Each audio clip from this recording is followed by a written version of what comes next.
Yeah. He changed me into running the SAU.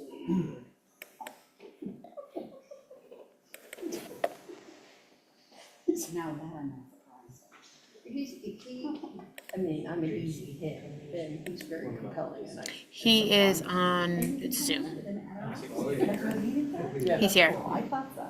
Yeah. Can everyone hear me all right? Hi, Jason. Hi, Jason. Good evening. We'll call this meeting to order. This is a scheduled meeting of the Historic Resources Commission of the City of Albany. And we certainly invite all the people here this evening, or welcome them, as well as the people tuning in on the city's YouTube channel. Any comments that are raised with respect or request, that they be held to 3 minutes in duration, and they be germane to the subject matter that's subject to the Historic Resources Commission's duties and responsibilities. My name is John Myers. I'm the chair of the commission. In attendance this evening, we have Commissioner McEnany, Commissioner Garrity, Commissioner Kaplan, Commissioner Packer, and Christopher Wellman is the city preservation planner, and Aaron Klein is the deputy of the planning commission, of the planning office. And our counsel, Jason Thomas, who is joining us remotely on the phone.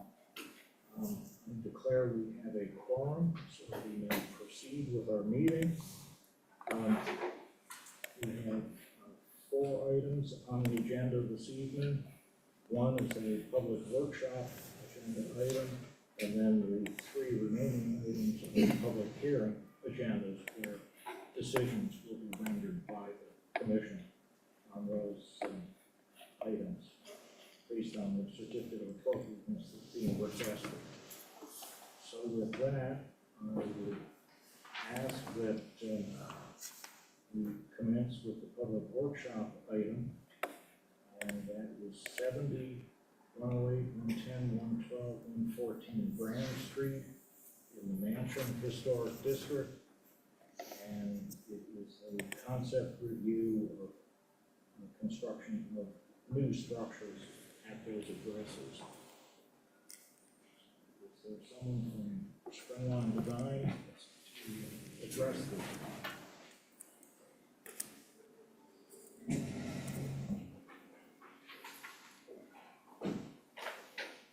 Good evening. My name is Angelo Germano, Springline Design. Good. Hey, I'm Hassan Bahar from Community Builders. This evening we're talking about 5 properties, 70 Grand Street, 108 through 114 Grand Street. At 70 Grand Street, we will be doing 1 building, 2-story, business use for community builders, which will house a community room, fitness center, laundry room, and then on the 2nd floor we'll hold offices, administrative aspects, and maintenance shop in the basement. This project, this property was demolished a few years ago. And our intent is to, match the context of the street. Brownstone images, brick facade, cornices, stone sills. We propose on this particular building a bay window on the 2nd floor. We propose, what color did we choose here? This was a it's kind of small to read, but we're proposing a more reddish brick on this project with some black accents at the doors and bay window, gray stone sills.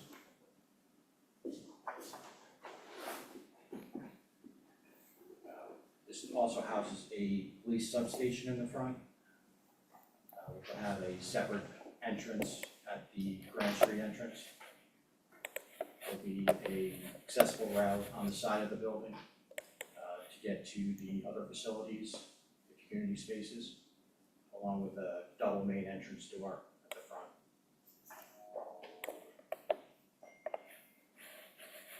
This two-story structure will be similar to what was there previously, which was about a story and a half.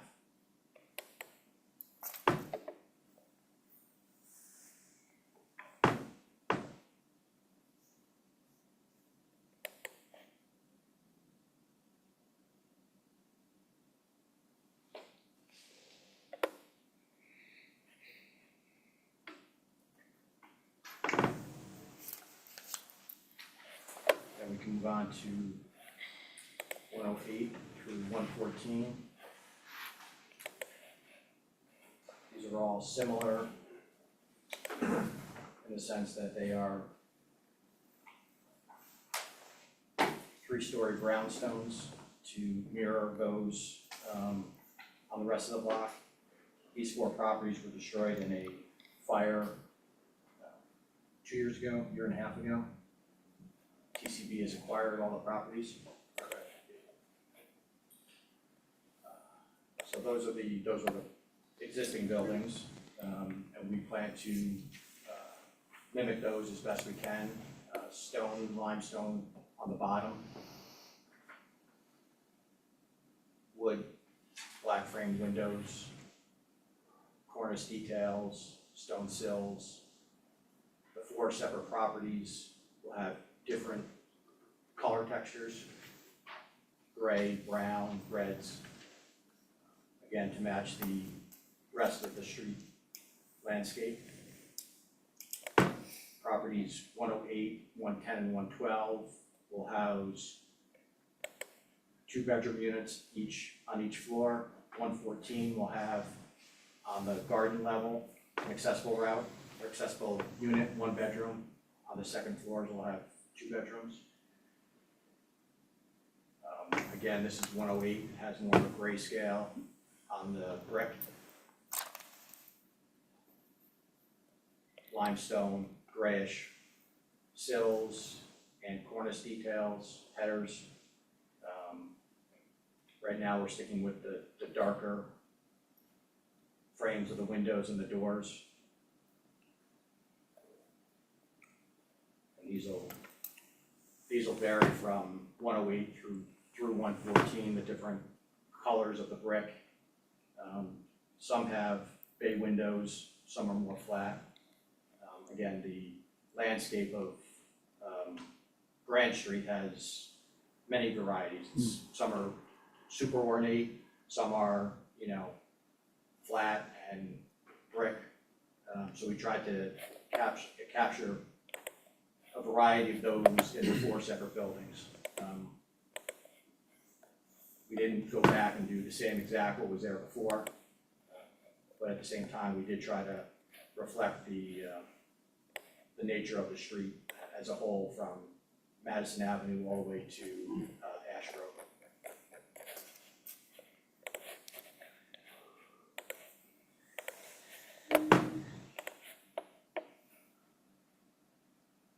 And similar, these are more combined windows. They all have walk-ups.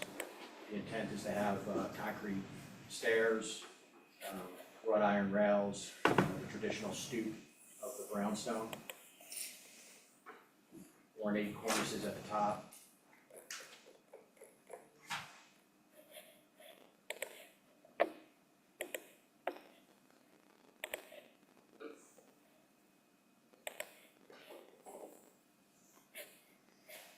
This one in particular has more of a punched out facade with the windows, and the previous ones has panels, again, to mimic some of the other buildings along along the street.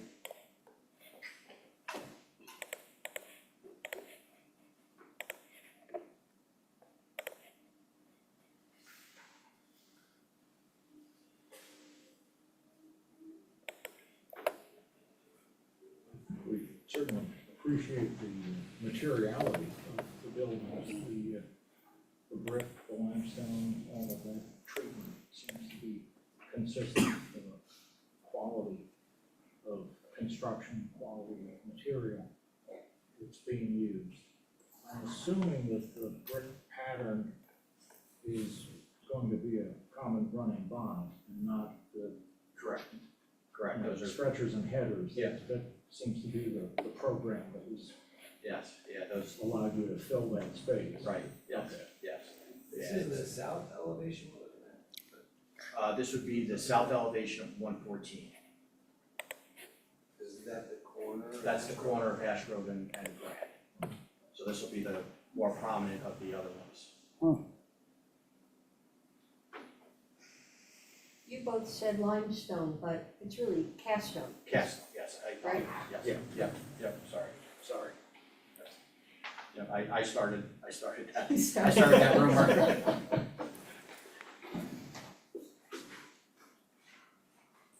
I think it's terrific, and it will be terrific, but I think we're missing elevations in the context of the actual heights and, the streetscape of the buildings. I have So, one here, I don't know if it was shared with So, yeah, the one that was on file in all the packages. this one here. Yeah, I've got copies, I could pass it around, I don't. well, I think we're going to need it for all, and I think the scale might need more, from my perspective, need more discussion.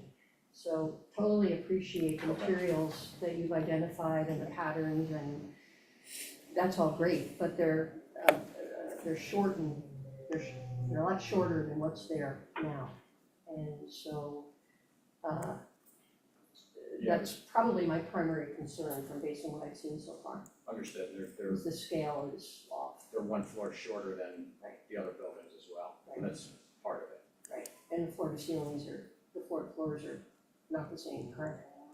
They're actually a little taller They than are, ours. okay, so it's that they're, Yeah, they're taller in the new buildings, but the adjacent buildings here are 4 stories, where ours are 3, and that's where the scale, the global scale comes off. right, Because we don't have that top floor to match the 2 adjacent buildings.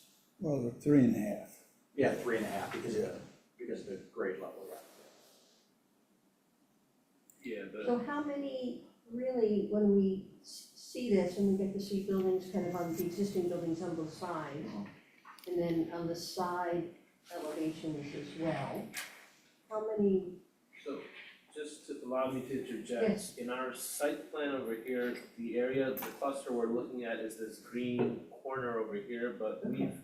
we really have an entire master plan of, rehab and renovations going on in all the purple buildings as well. So this is an entire, neighborhood plan of 20 buildings, including these 4 and 5 structures. While direct adjacent, you are correct, it's 3.5 levels compared to our 3, so it's a little bit off, but if you were to look at it in the grants, the big picture, they really do vary, so there's some 2 stories, there's some 3 stories, so it's not all like an entire neighborhood block of like 3.5 and we just come in squatting down. There's just a mix, there's not one coherent, skyline, let's say, on the block, so. so that might be the context that, Right, if we'll we, need if we were more. to show the entire block, you'll see that our Great, buildings that would be do helpful. kind of Great. blend in more. And also because we turn the corner, Right, that will be helpful to see that Right, and there's elevation, also that an group as well. elevation change in the back as well on Ash Grove that slopes down from Grant Street down, Right. east.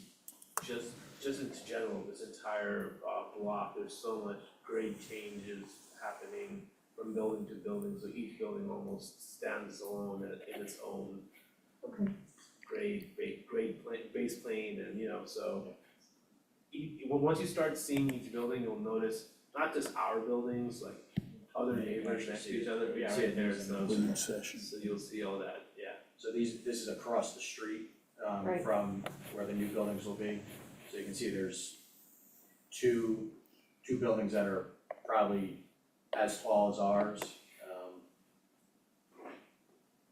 And you can certainly start seeing the slope of the grade on the top picture. And actually, you can, on the far right bottom, you can actually see the profile of the previous building was well short of the adjacent building. So it was, almost 2/3 of a full floor for context.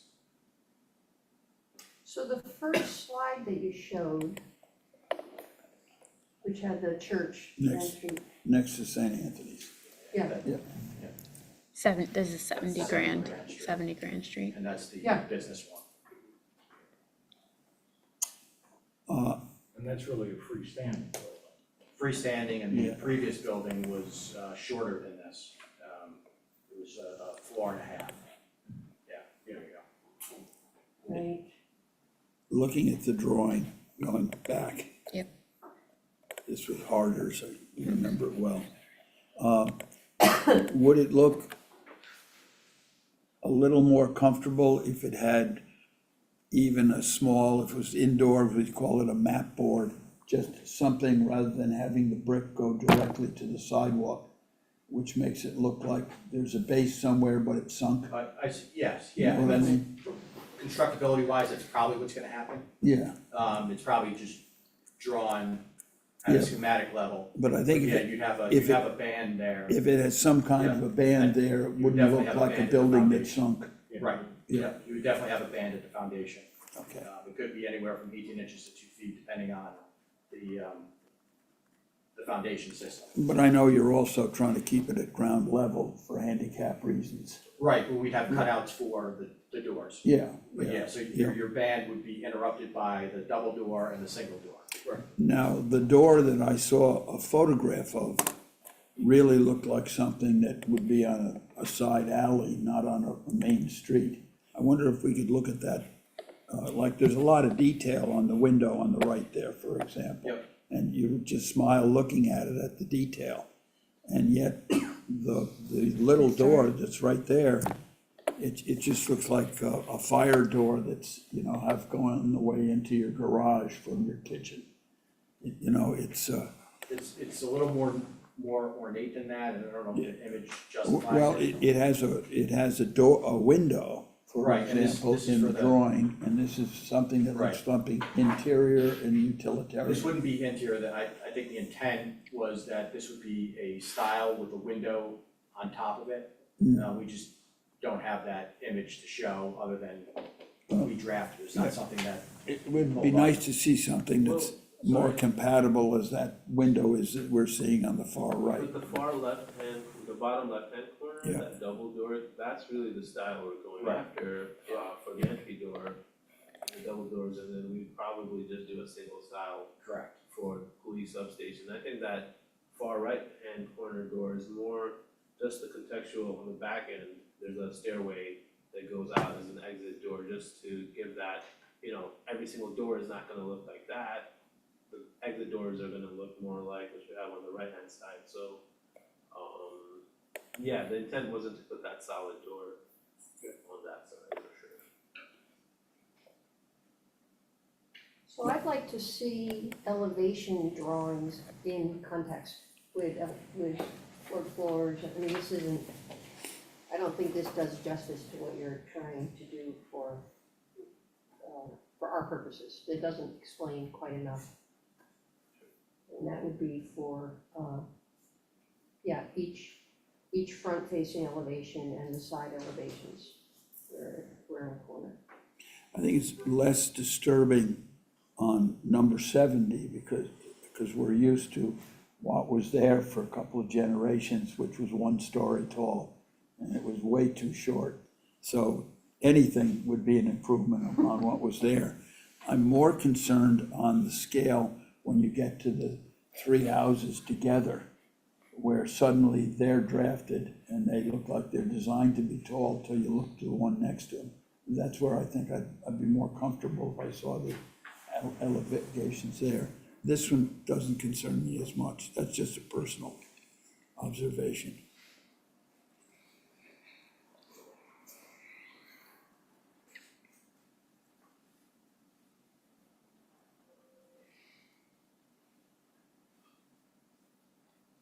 I'm sure they all have something that slopes to the east, the roof. Front is raised up so it slopes down.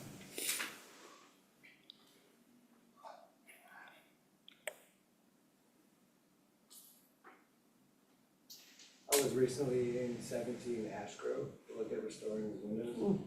I just, gosh, these windows are big.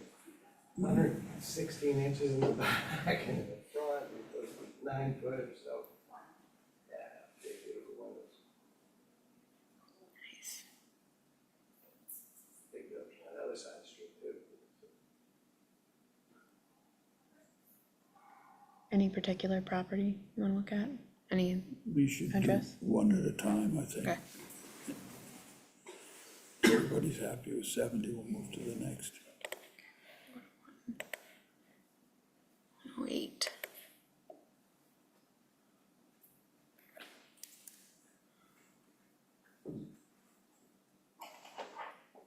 The only other comment, which I think will apply to both, is to see more around the stairs and the railings, that they often get short shift. And we wanna make sure that, that they feel appropriate as well in the context, so more details on that. Okay. And they're concrete, and we've got some sort of a metal, so I think we'll be fine, we just wanna see a little bit more there. Full detail and profile, so it isn't like an appropriate step or stair. Thank you. If our beloved older colleague Lee Pinckney were here, he would be the first one that would point out that it doesn't match the others there. And that's a good thing, because we're not here to totally recreate something what was there. We want a compatible, but not a phony imitation of it. He is listening. He is listening. Yeah, I thought I'd say that because I know he'd come in on that one. Yeah. And, The other observation is that the cornice, while you've yeah, gone to the efforts to develop a cornice and a profile, the ones in the neighborhood are much wider. taller Yeah. and more exuberant. Obviously, you don't want to mimic or ape those, but I think additional depth or height to that cornice, and you may be able to use that as a way to also raise the apparent height of the building. You raise that above the roof a little bit, particularly where it abuts the building that's much taller next to it, the first one, I think it's, Yeah. it's a 108. Yes, this is 108, yes. Yeah. But, Agree 100% on And that. again, the yeah, this is 110. because we're not trying to duplicate what was done historically, but having that apparent greater height to it, certainly, but a simplified reinterpretation of what cornices were like. They did serve a purpose.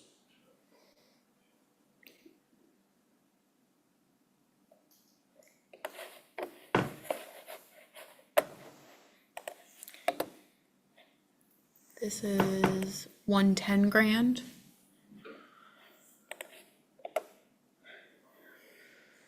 The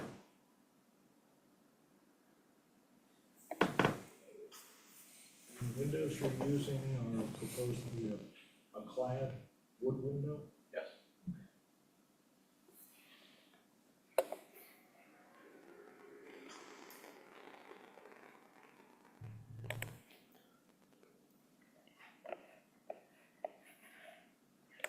What's the funds on the project, the funding? HCR, and then we're also going for HHAP and ESHI, so there's a supportive housing element to it, so we're getting money from all those sources. We did just get our ESHI award. Congratulations. Thank you, and we just went in for our HCR application last month, so hopefully fingers crossed. So what kind of timing do you see, and I guess Aaron or Chris, the question is, where do we fit into that as well? Sure, I think with HCR, the awards, they usually get, I think we just went in last month, I think they usually get announced sometime early next year. You know, timing wise, the sooner we get an approval and ready for permits on hand, they typically have a, calendar. It's like a December or June closing, so we would really want to aim for June of next year as a construction start period. So, you know, that gives us some time to really develop whatever comments, final approvals, get the proper pricing to a contractor, because then we need to negotiate the contract. There's a lot of back-end things that needs to happen before we can start construction, but it all properly aligned. I think if we get that HCR award and all of your blessings and approvals, we should be able to meet that June closing date. So the last piece, if I understood what you're saying, there's a lot of sources of funding. If I understand what you're saying, you're awaiting now notification approval from HCR. HCR. Yeah. And when did you say you expect that? We would, I think historically, we've usually heard either by the end of the, because we just put in the application, so they're under review, but HCR, historically, they do their closings on twice a year, and December and or June. So they're right now preoccupied with all of their December closings that are coming up. Like, by the end of this year, any projects that are in the pipeline to close by the end of this year, they're more focused on that. So typically, we've seen in the beginning of the new year, they start to announce the awards for all the 9% applications that went in the fall. So we should be hearing back from them by early next year. That's So I guess my question is, you've got, I don't remember what you called it, Jason schematic does. concept. Yeah. Will you, So in advance basically of all the that, numbers, be 1, 2, 3, directing the 4, 5. completion of the construction documents, or will you be Aaron waiting? Tobin is not here Well, tonight. again, the purpose of this meeting, any feedback that this committee has, we would obviously want to incorporate those into the drawings. One thing to note that came from HCR, one of the funding, they want us to incorporate solar into this entire. Obviously with historic, we don't want to have the solar be visible, so there was a great comment about the cornice, that right away I'm already thinking we can create a higher cornice that almost is like a parapet with a cornice design that would help to also visibly block the Yeah. solar, right? So that right there addresses a lot of comments about the scale and the size without having to do much design changes to the building itself, right? So, Yeah, solar panels pushed back a yeah, bit we further. would, toward exactly, we would set it in, we would Right. increase the cornice height, create almost a parapet wall with a high profile cornice design to it, like, these are just ideas that already floating in my head, so. That sounds appropriate. That's great. Yeah. So, you know, that's a way to satisfy everyone, you know, everyone wants, the solar was a major piece of funding, because every building, every unit, there was a certain dollar value that would help really take this project further, so, yeah, I think, we have a really good shot at getting the award, we've been getting good feedback from the HCR folks. And we just historically have a lot of history, experience working with them on a lot of other deals throughout the state, so, you know, I'm actually just closing another project with them next week, so just, fingers crossed, but again, I think they would also feel more comfortable knowing that we have, you know, you guys' approvals, so that's really the intent here, is to figure out what are the final steps we need to do on our end, design-wise, to satisfy you guys, and we'll take it from there. Well, you're headed down a very positive road here. A few tweaks here and there. That's the door on the right to the left of number 114, was next to Ashgrove, or was it over here? The one that burned down. Caution, I guess, based on some experiences that we've seen with other projects, here, Here's the thing. 108 abuts an existing building, This is really and the dull, foundation dull wall, issues that's associated huge. with new construction next If to you an put the existing street, building. Staircase, are yeah. always a concern. You could have bay windows on that. Something It that's had more an of an interesting engineering street issue, front. but It's a it's size very of- important consideration. We have an in-house engineer, construction We engineer, moved it on the other and he's done side. work in downtown You'd Troy. have a wall Some blocking up conditions along, fenestration. River Street It would and be very Main Street. attractive. Imagine if you had a Other bay window. developers, if you're familiar with that Those long block where four it's done buildings the across large the apartment street, buildings. the street. You've done, foundation systems. There's no real with objection large to flipping it. existing structures, so we're That'd be a hell familiar of with that. a nice, That we'll makes wait sense. till we get 14. Lots of clay and all. Yeah, yeah, familiar with A that little too. squishier stuff. Yeah, familiar with that as well.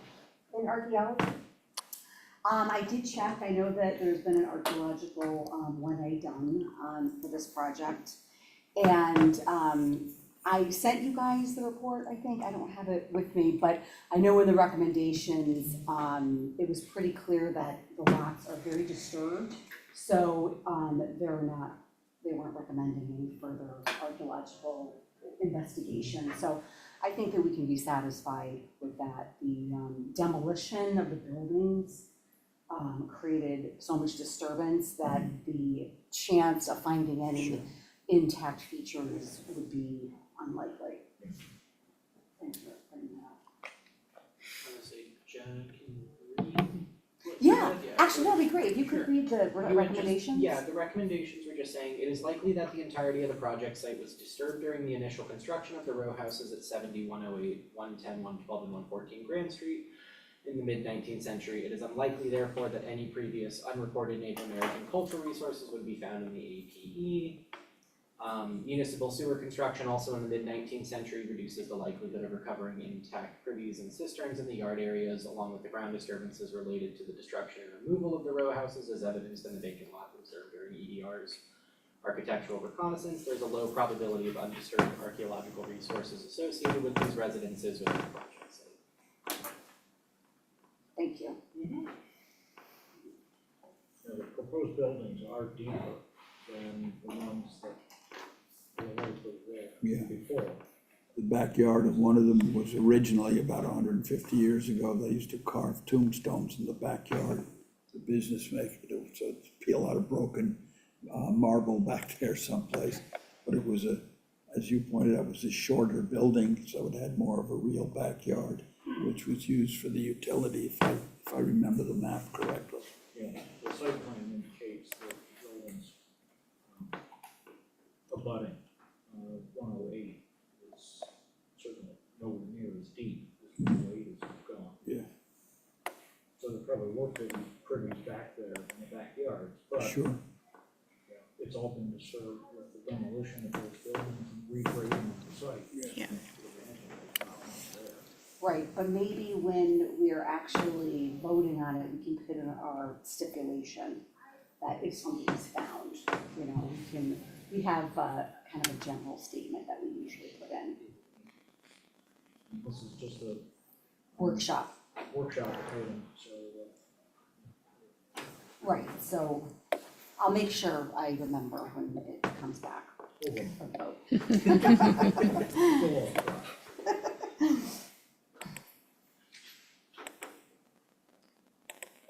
Are there any other 114. comments, either specific or general? Well, 114, the next one we Oh, have to. we have 112. I don't know if anybody has any comments about 12.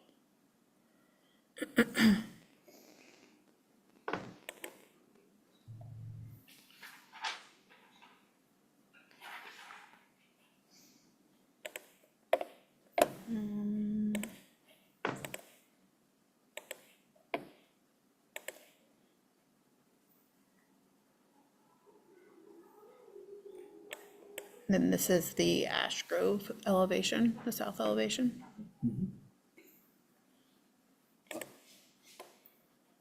If we go to the front first, I think we're a little skimpy on the soffit.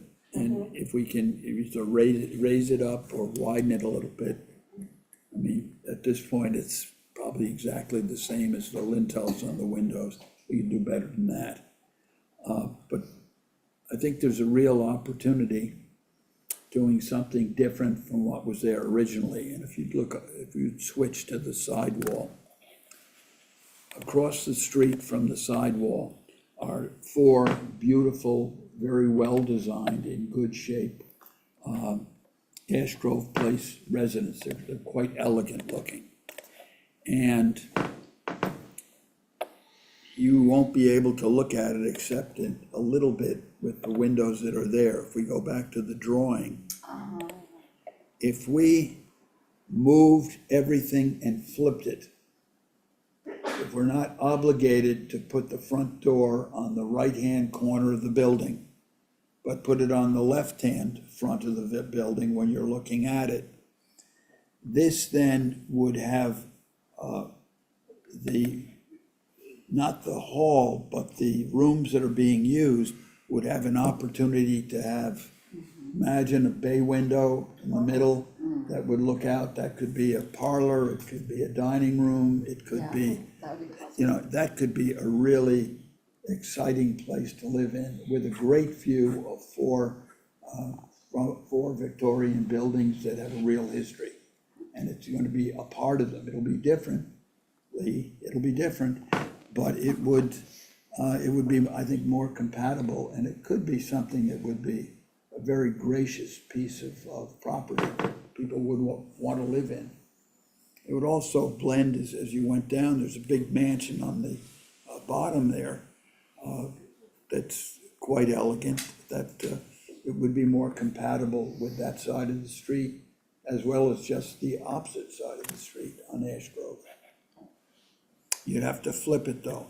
This happened once before, and it's on the corner of Elm and Eagle. And if you look at the brownstones, figuratively speaking, of that block opposite the governor's mansion, originally it was built like this is proposed, where everything was on the same side. And on the corner, the door was on the left-hand side as you looked at it, which meant you had basically a blank wall with minimal fenestration on it. And what they did, probably after 30 or 40 years, but it would be before the turn of the century, they flipped the staircase to the right-hand side, moved the door to the right-hand side. If you look at the brick, you can see that that's not the original. They flipped it. This is something we could flip before we build it, always less expensive. And you could expose a very exciting, very large wall. And no huge wall is never gonna look great in a human scale. They're always too big. But if you flip it and you can put windows and make it interesting, it could be a real asset to the community and the building itself. He's talking about animating that facade a bit further.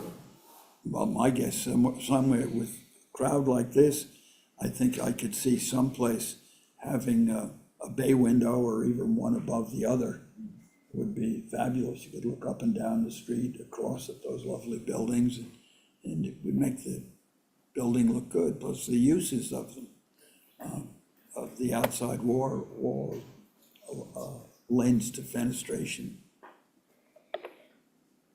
Yeah, it offers some real opportunities since, Yeah, you know, access to daylight on the elevation. a lot cheaper than what somebody did retroactively up at Elm and Eagle. Can we go back to the elevation here? The front, Yeah, that one, yeah, so, a minor comment, but the proportions on that door of the light, the upper panel, which I think is glazed, and the lower panel, a nicer proportion than the one that we were looking at that was the manufacturer's cut. That's kind of minor.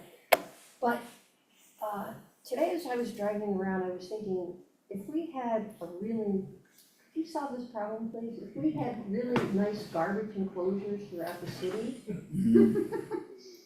then things would look a lot better. But anyway, what do you think about your garbage? I wouldn't be here. Yeah, right. What about garbage? Garbage is really, it's a good question. Trying to remember. We did have. We did do a study, Yeah, I think it was back, wasn't it? right. front didn't have enough, sidewalk space. Sidewalk space. So how's it get picked up? Where's, where the folks, can you go to the site plan again? And that would have been addressed, through the planning board as well, just, I'm not sure where it is, but it would have been addressed as part of the planning Yeah. board We application. did get it in the letter. Basically, they had given us an option to include extra trash receptacles or, planters or bike racks. I think we're doing, planters that we ended up going with. We're doing planters and trash receptacles. Trash receptacles, yeah, so we are adding, Bike racks. okay. Yes, right there on the right-hand side, those new prefits. So, right, so we were supposed to add some trash receptacles for just general public, for our own buildings, I guess. So in the back end, where we have the parking, we would have tenants probably put them out somewhere there, I think. I'll have to double check with my property management team to see what the current situation is as far as pickup goes. And just, typically when it comes to these designs, we design something and then find out later they have their own system that's completely not, so we like to keep them involved in the process, so, allow me to come back to you with a more educated Yeah. answer, I just. I mean, it's such a nice looking project, or it will be, and, Yeah. Yeah, absolutely, absolutely, no, I mean, Yeah. Could there ever be a date, a time when one unit could be sold independently? Maybe somebody would want to be the owner with a tenant thing? Or are honestly, they so independent dependent on one another, they'd always have to be thought as one big unit? well, no, these aren't for sale, they're rentals, so. But if at a later date, Right, somebody wanted to be a homeowner, understood, honestly, we would have to look into that, but the way our funding sources work, there are some regulatory agreements that we need to enter into to allow these to be affordable or supportive Yeah. units that are, much needed, going into homeownership route is a different I was thinking, stream. less financially as structurally. Are they dependent upon Oh, one another to understood. exist? Oh, no, these are independent structures. 50 years from now, Yeah. somebody just might say, You could Yeah. sell off one property, knock yeah, it down okay, the other one. they're independent of Yeah. each other, okay, structural. Right. And Sorry. how tall are the ceilings? They're 9 feet. Oh, that's Mm. great. Both wood? Ground level, I think is 7.6, and then I think it's 9.9 on the others. Wow, that's good. The elevation drawings are, where you render those, would be very helpful. Solar, parapets, Right. floor to floor, adjacent buildings, yeah. Okay. I'm not sure if we touched on it, but it also helps because of the new construction, they do have to be accessible entries in the back, so, that's something, that's also a bonus for the neighborhood, because the current ones don't have that. And we're still retaining the stairs through to the front as part of the, urban fabric, but adding those accessible entries on the back really help just for the population that needs that. Great.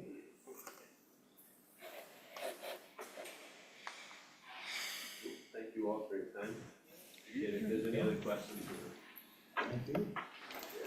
maybe drive from the city, so Thank you. Thank you.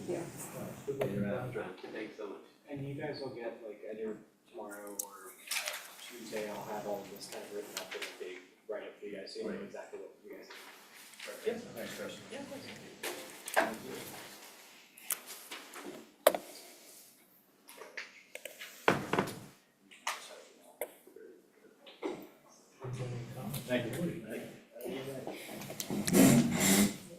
Concept,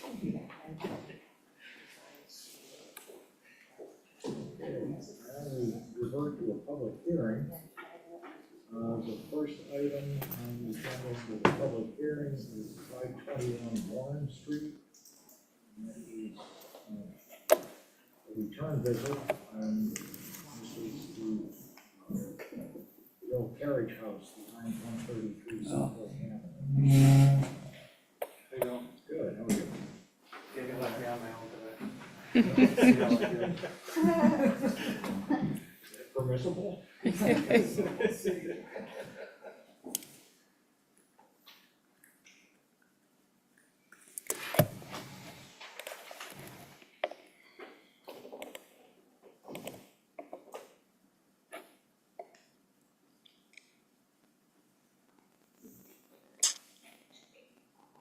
Chris, can you summarize kind of where we left at?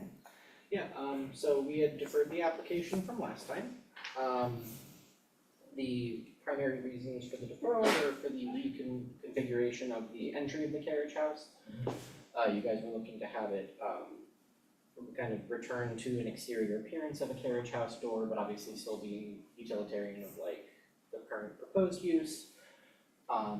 More information about the windows was asked to be provided. So in the PowerPoint, we have, Aaron, if you wanna go to the new front elevation for that, and then I went by today, got some new photos as well of the windows in their current state, especially because a lot of them now don't have some of the wire mesh and things up, so they're easier to see as well. So maybe start with the door, and then we'll go into the windows and things, or if John has anything he wants to add as well. No, basically Danny, I think he took in what you guys had said last time. Built in the side panelize on each side and on the top there. What it's gonna do is, it's gonna be a fixed door on the left-hand side, the other side would be a 42-inch in-swing there to just try to keep it even. Which will now, on the interior, you'll see there's now a breezeway there, which didn't really interrupt the apartments too much. It worked out well, honestly.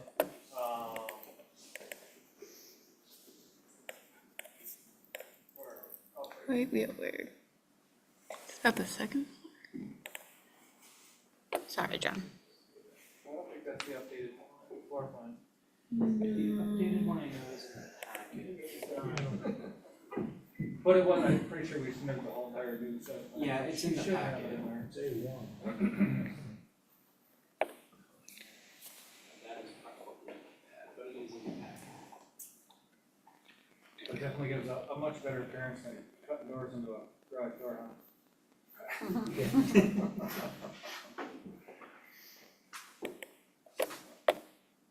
What's the size of the full opening? I believe it's 8 by 10, or no, 10 by 10.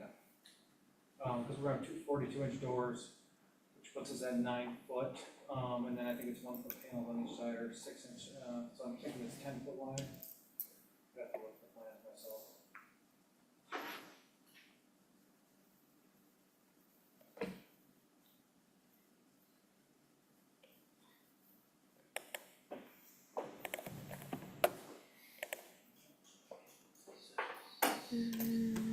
Yeah, the door, on the plans, the front solid core, the carriage front facing door is 7 without the build out around it. The doors themselves are 7 in total. But we're As at, proposed? Yeah. So, you got two 7 by 3/6 doors, and then Side lights that are each a foot. 1 foot each, and then a transom bar, That's also 1 foot. that's 1 foot as well. Can you go back to the photo again?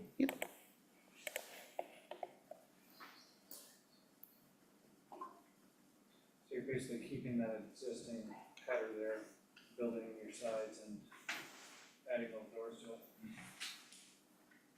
Meaning the structural header behind that trees? No, the decorative that you're seeing on the exterior staying there. Is that what? All, yes, yep, all of the trim remains. It's here. Yeah. So then we're just infilling down, straight down on both sides. And then putting it on. I gotcha, don't worry. I know what you want. 2 seconds. No. Part of the staff knows what you guys need. We'll get you there, Chris, Yeah, I to know, pick up. working on it.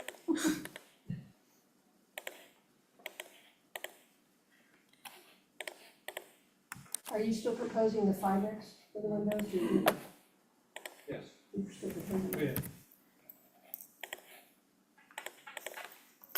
think I submitted a pretty detailed write-up on kind of, I feel, justification of using them and precedence of them being used in historic buildings, prior to now. So I don't see why not.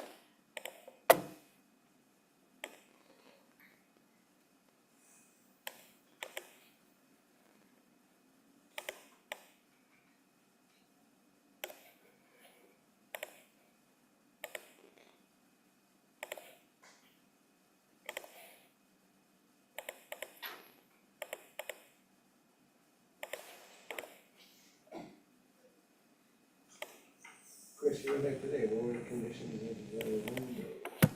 Yeah, so,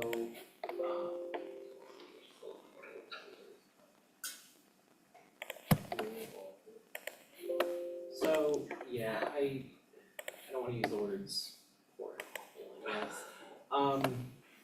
Yeah, most of the windows have a lot of, so I mean, aside from issues like switching glass out and things like that, the main problem is that a lot of the windows do have a lot of severe wood rot, a lot of water infiltration problems. A lot of the wood, a lot of what I thought was paint was wood chipping off when I was like, oh, it just looks like some paint. There's clearly some soft spots on some of the wood. Yeah, that was one I thought was paint. So there's that, there's a lot of mildew buildup on some of the glazing, which makes me a little concerned that there's, behind that could be more, and then there's a lot of glazing just missing, so it's showing a lot of just exposure over time.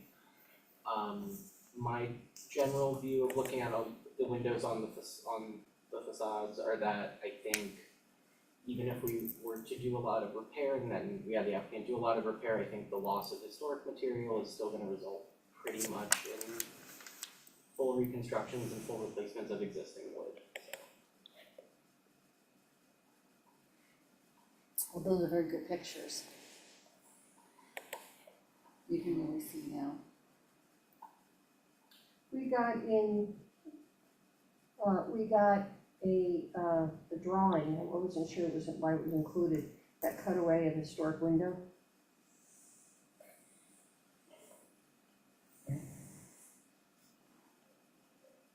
But, yeah, I guess Oh, it would on be, the form, yeah. yeah, I'm not sure where we got that. I appreciate, your interest, and Chris, thank you for going to look. I'm still troubled by the replacement, that is not in an authentic material.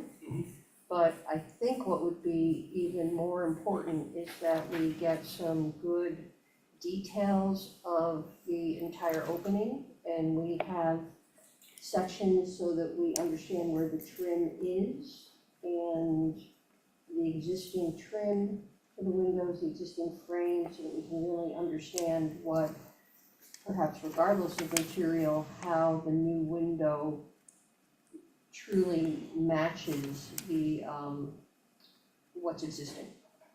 So I'll take what you both have said to heart, that repair is a challenge, but I would like to see more detail on the profiles of the muttons, the dimensions of the muttons, both existing and proposed.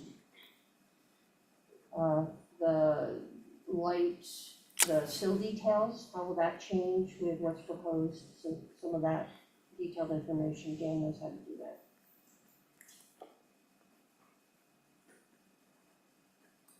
And Erin, you still trying to get those two I done? got it. I don't feel like that captures, I think with the side lights and that extra band across the top, it doesn't still quite speak carriage house entry to me. I'm pleased that the panels and the 42-inch panels, I think that was progress, but the side lights as shown and the transom,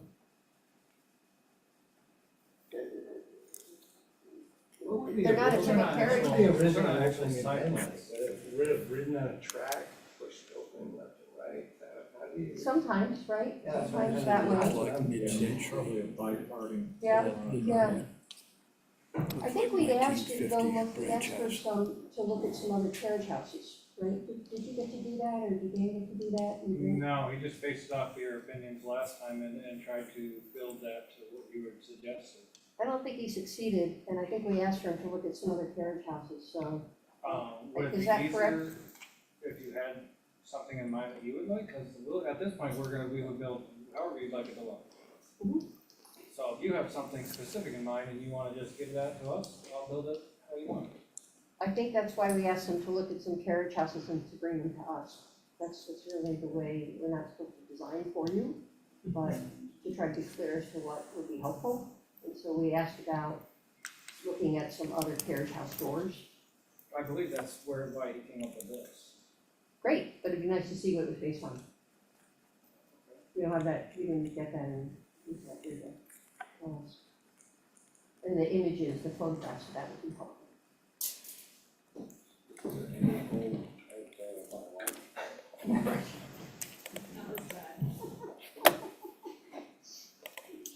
I think I already got it, Aaron, thanks. Leslie. Okay, If you'd be more comfortable if you thought of it more as a barn door instead of a carriage house door. You wouldn't still have those side lights Well, the side lights and the transom. and also it looks like mid-century modern. The doors do. And I'm looking at the doors themselves, I'm not even getting into the side lights and the light over. Just to clarify, they're not actual side light windows, everything is just panel. They're just panels? Yes. Oh, okay. It's really just the trim work that's going around it. Same thing up Yeah, above. same thing on the top, yeah, I just wanna clarify, it's not windows there. bless you. Zoom in on the plan, it's wall on either side. Yeah. This is trim work back to the original opening.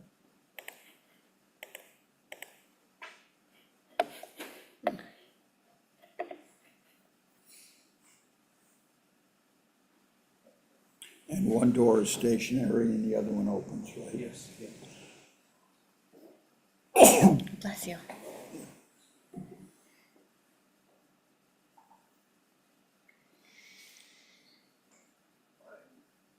They're 40 inches wide. 42. 40 inches.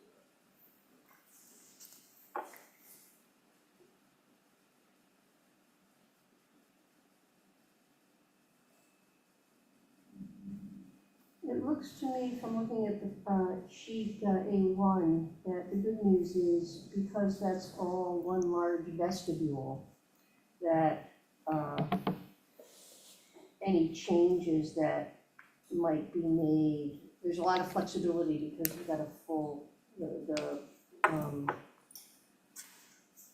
partitions coming on both sides, the entrances to the apartment are back far enough that we're not limited right there by 42 inches or whatever. So I think we've got a lot of room to work.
Any evidence inside, whole tracks on the inside of the interior?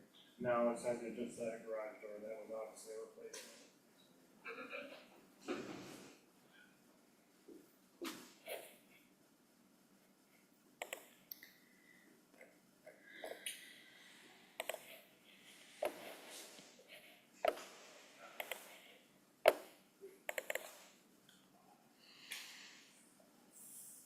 say, I think that, the floor plan adjustments for the arrangement, entering the apartment on the side, gives you a lot of flexibility with what you do within that opening.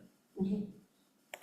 It's really whatever I would agree. it wants to look like. You don't wanna make the door so large that it's really cumbersome. What is the, Is it swinging in or is it swinging out? what is, Swings in. what is the big opening? I mean, just looking at basic carriage house doors, it seems like you can hit it right on the nail on what a carriage house door looks like, from what I'm seeing. It's all very similar, panelized look to them. I don't see. I mean, the majority of what I'm seeing is all that panelized look, equal sizes. I don't know what more you would want out of that, that is definitely very much a carriage house door. My concern is probably less with the doors themselves than with the placement, the infill to the sides and above in the panels. I think that's, to me, where, they're kind of fall short. So it's not that it's not the doors themselves, it's really how they don't fill the full opening. Oh, we could easily widen that and make it look like a full panel. That's easy enough, all that, so that long elongated panel on the side, that now becomes additional squares to match the rest. That's an easy Yeah. result. Again, we'd asked him to look, I think, to look at some other carriage house doors, and so maybe, Yeah, I think that would look better. I mean, if it was biparting doors that were on a track, they would have been half the size of the opening, right, half the width and the full height. So if you got a door that was almost full height and Right. half the width, whatever panel arrangement you had within it, whether it was sort of a beadboard or some square panels, that would certainly appear to be, if a that would be a, 4.5 foot wide, yeah, if a 4.5 foot wide door is not an insurmountable thing to deal with.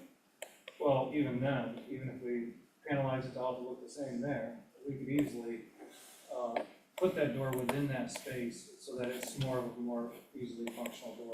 Like a 42, I was thinking was kind of the max out going into a residential space. And that's why with the vertical lines that we have, we can kind of play with that and have a door that's easier to operate in, and you get over 4 foot, you're asking for doors. So, I mean, I think the easiest resolve is we add additional paneling to the side and done. And then you're getting rid of that elongated.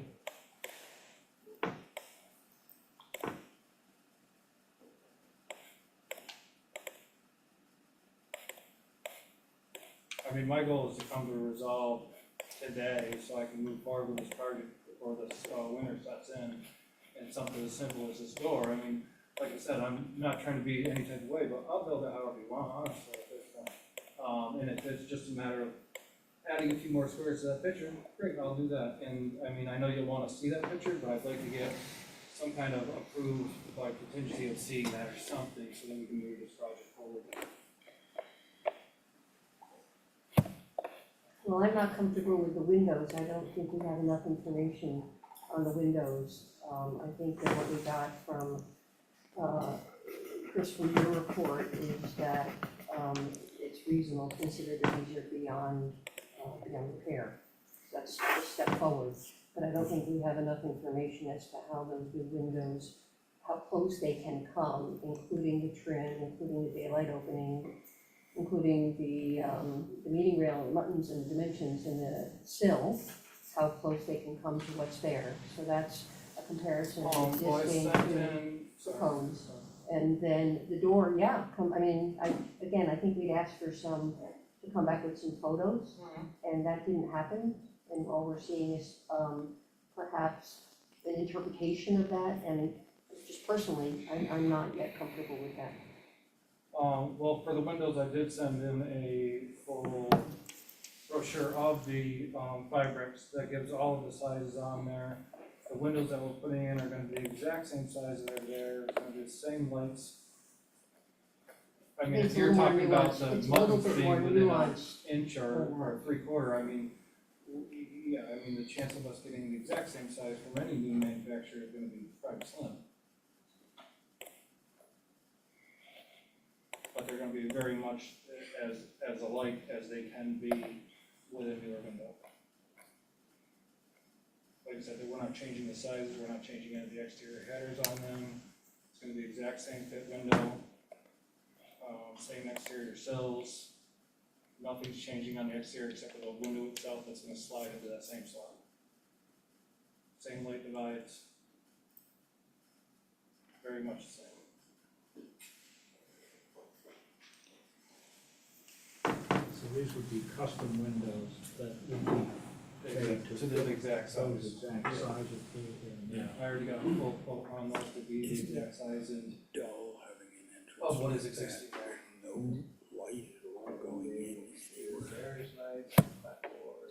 I think the doors themselves are glazed. Are they?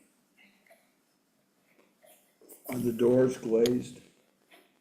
Are they wooden panels or are they glass? No, those are all wood.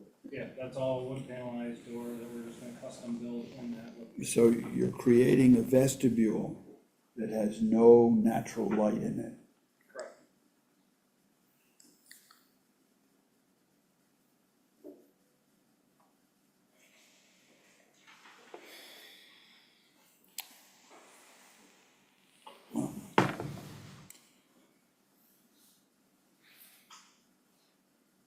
That's an interesting point, because most carriage doors do have the top window, so what if he did the windows on the very top?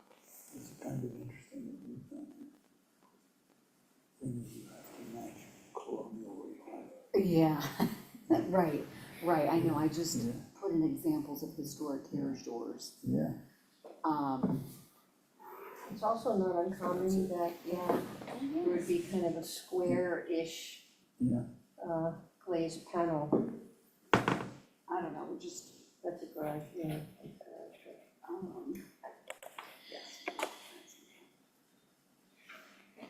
I mean, opening up a door and it's total darkness.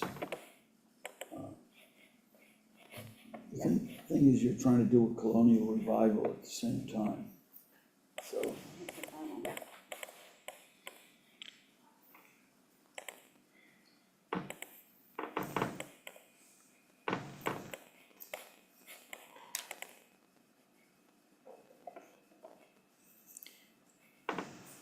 I will also point out that, I know that this came up at the last discussion, but the Fibrex windows have been approved previously by the commission, and they were deemed an appropriate replacement window for windows that are determined to be deteriorated past the point of repair.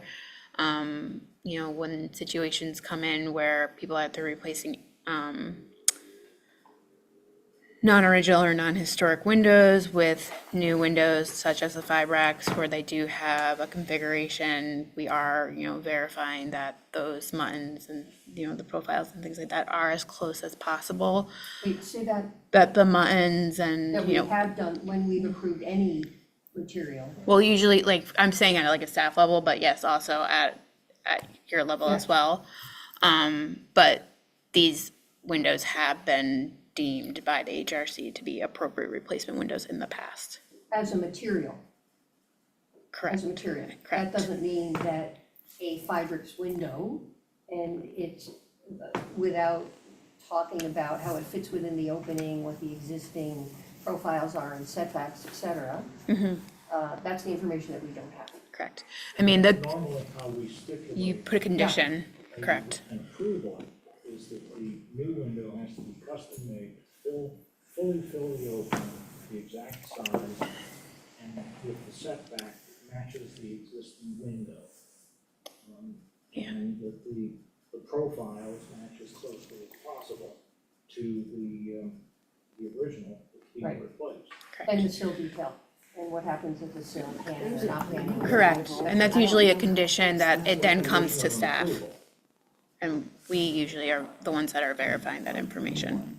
Oh, good. Which I think I'm already in that now, I mean, if you wanna verify them, but they are very much the exact same size. We're not messing with any of the exterior trim other than correcting it where we can, but the window's still gonna set to that same exterior trim, so it's gonna have that same depth there. Like you said, they are, the buttons and whatnot like that are very similar to what is existing there too. So I don't really see, again, in my eyes, an issue with the Fiberx. I took the time to actually get, a decent justification to what I thought was compared to doing them in wood. Regardless of the cost difference is about $17,000, which is whatever, it doesn't really, no value to you guys as historic, but to the, investor it is. But they are very much as similar as you can get. They have been used, I've used them before, I can't tell you exact properties that I've used them for historic that have been approved in the past years. So I don't really see an issue with the fibers. But they have come before the commission Correct. on a few occasions. and Yes. J Street. J Street, the properties that Habitat for Humanity rehabilitated down on Lark Street, those two buildings closer to Clinton Avenue, those were Fiberx replacement window. We met with the window consultant on site to look at them in comparison to the windows that were there. We've had the window cuts brought into meetings to, do hands-on verification of the material. I believe also on State Street, they've been used as well, so, and we've seen them come through on numerous occasions for replacement of non-original vinyl or 1980s replacement wood windows.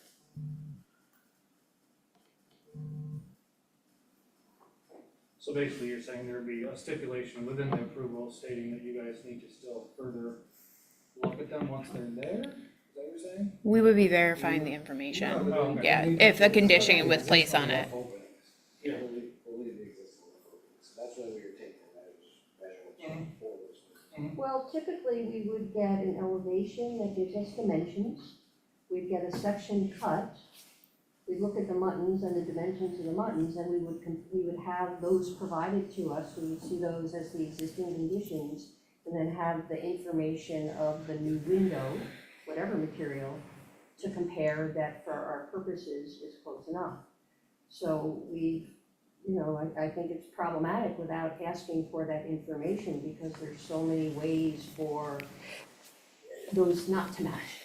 Well, all the windows dimensions are within the window diagram that I submitted, that are all exact sizes to what they are, and that we'd be reusing the exact same size.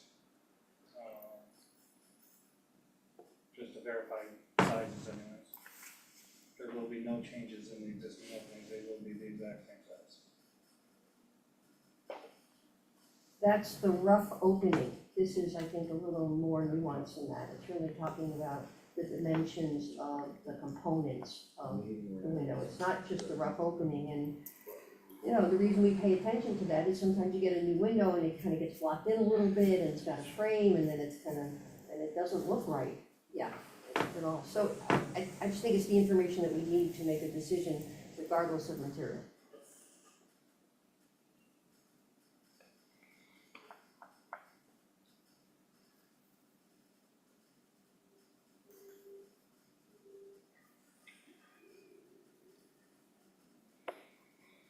Is Jamie still with us? Jason? Yes. Yes. Where are you? I am right here. What about you? Can you guys just repeat that? It's a little muffled. We were just checking really see if you were there, but.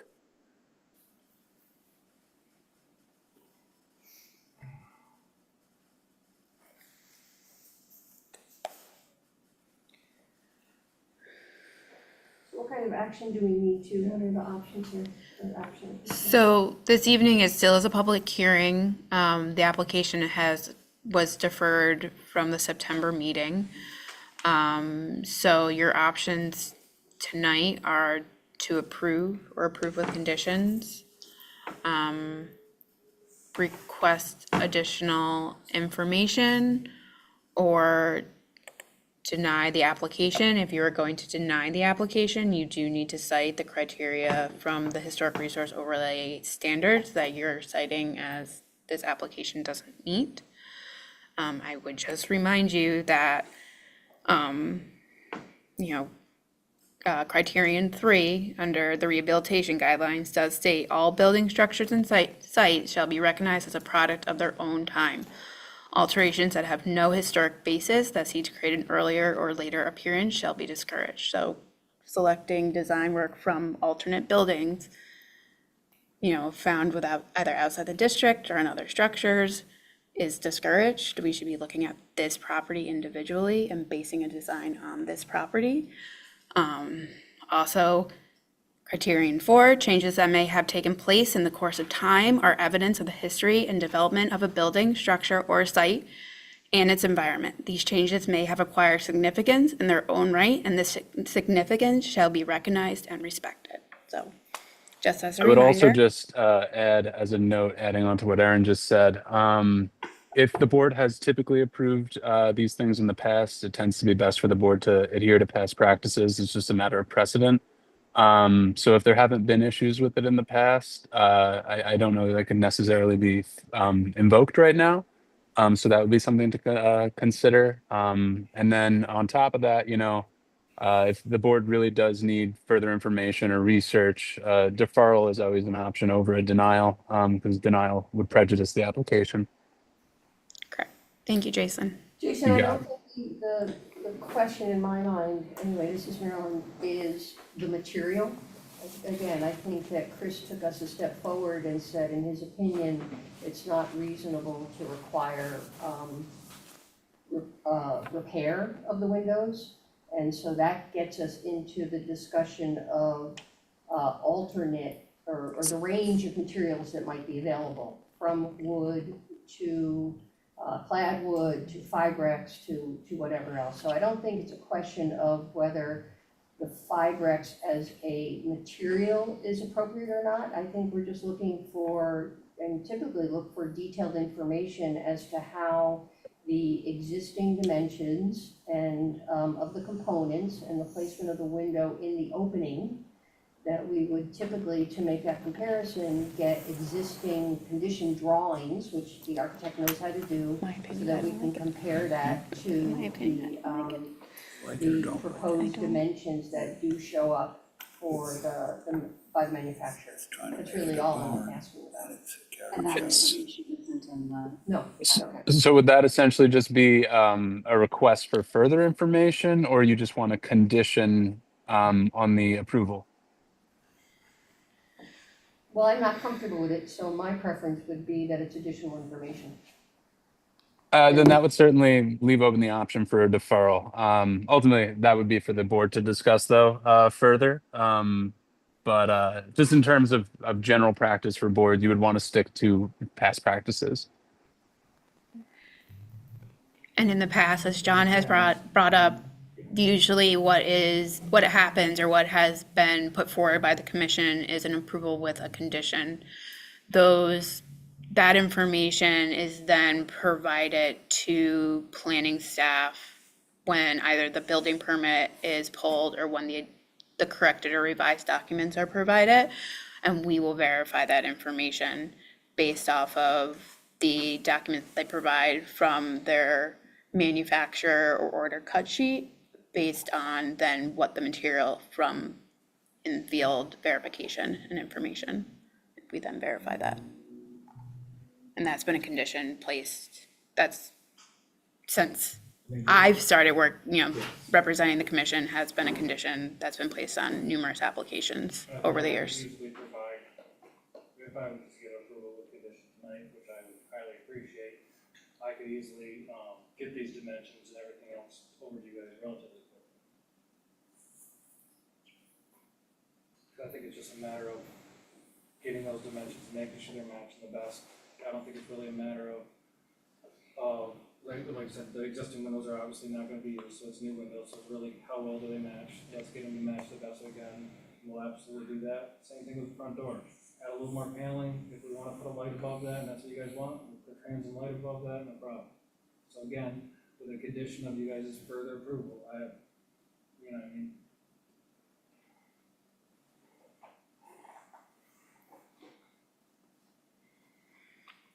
When we've done conditions, and I agree we've done that with windows, so I can conceptualize what that is. Is another condition, a different condition possible that the final treatment of the front door, the whole opening comes back to the commission? That doesn't have to be at staff? If that is a condition that's put forward and voted upon, that's not something that's, not, it could be acceptable. be. Yeah. Okay.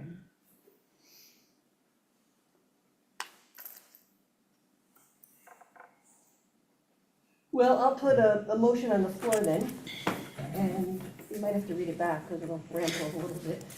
So it would be approved with conditions. The condition relative to the windows is that detailed dimensions and drawings, meaning elevations and section drawings, be provided to show us all of the detailed information about the existing windows, including their placement in the plane of the window and the sill detailing, and that then we will have that, that staff can review that, and that would be used as the basis of comparison to the proposed window replacement.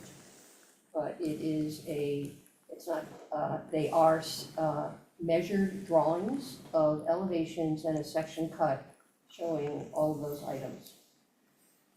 Condition number 2 would be that the applicant return to the commission for the final review and approval of the treatment of the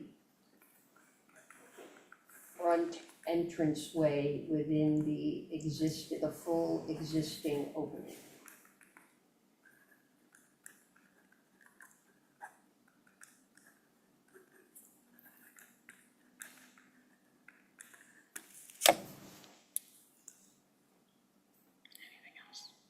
Is the door something that we could review like virtually, or is that he would have to come back? Is that with the?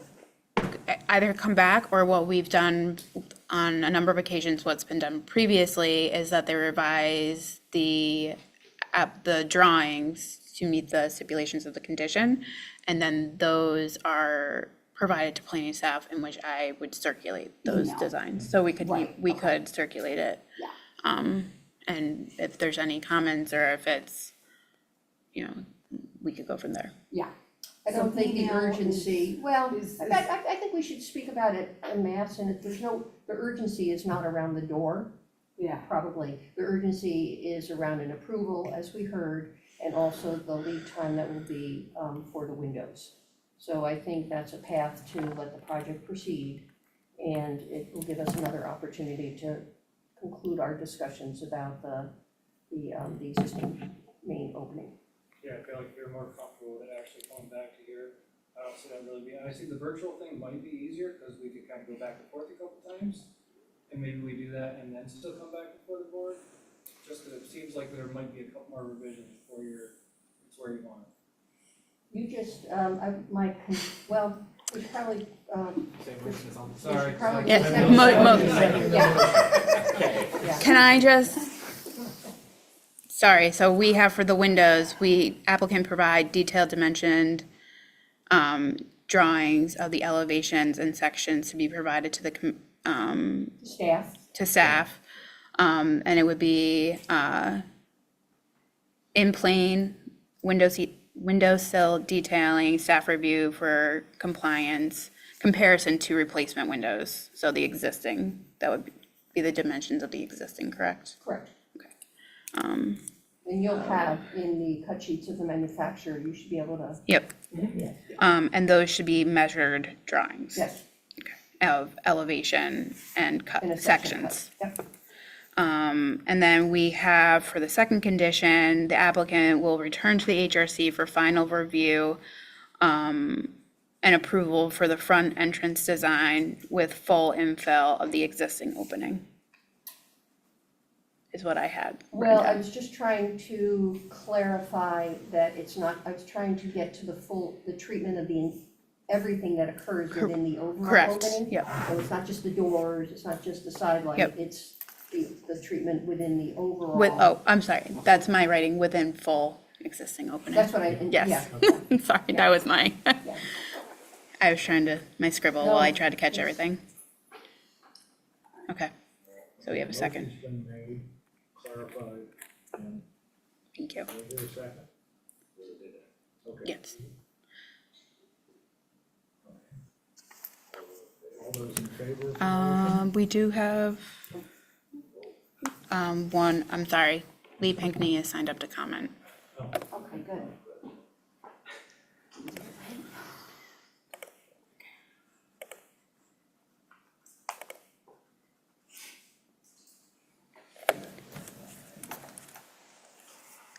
Lee, are you there?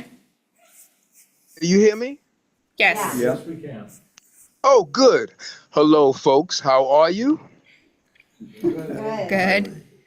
I'm on my lanai. It's getting dark now since it gets dark earlier, but I'm enjoying myself down here.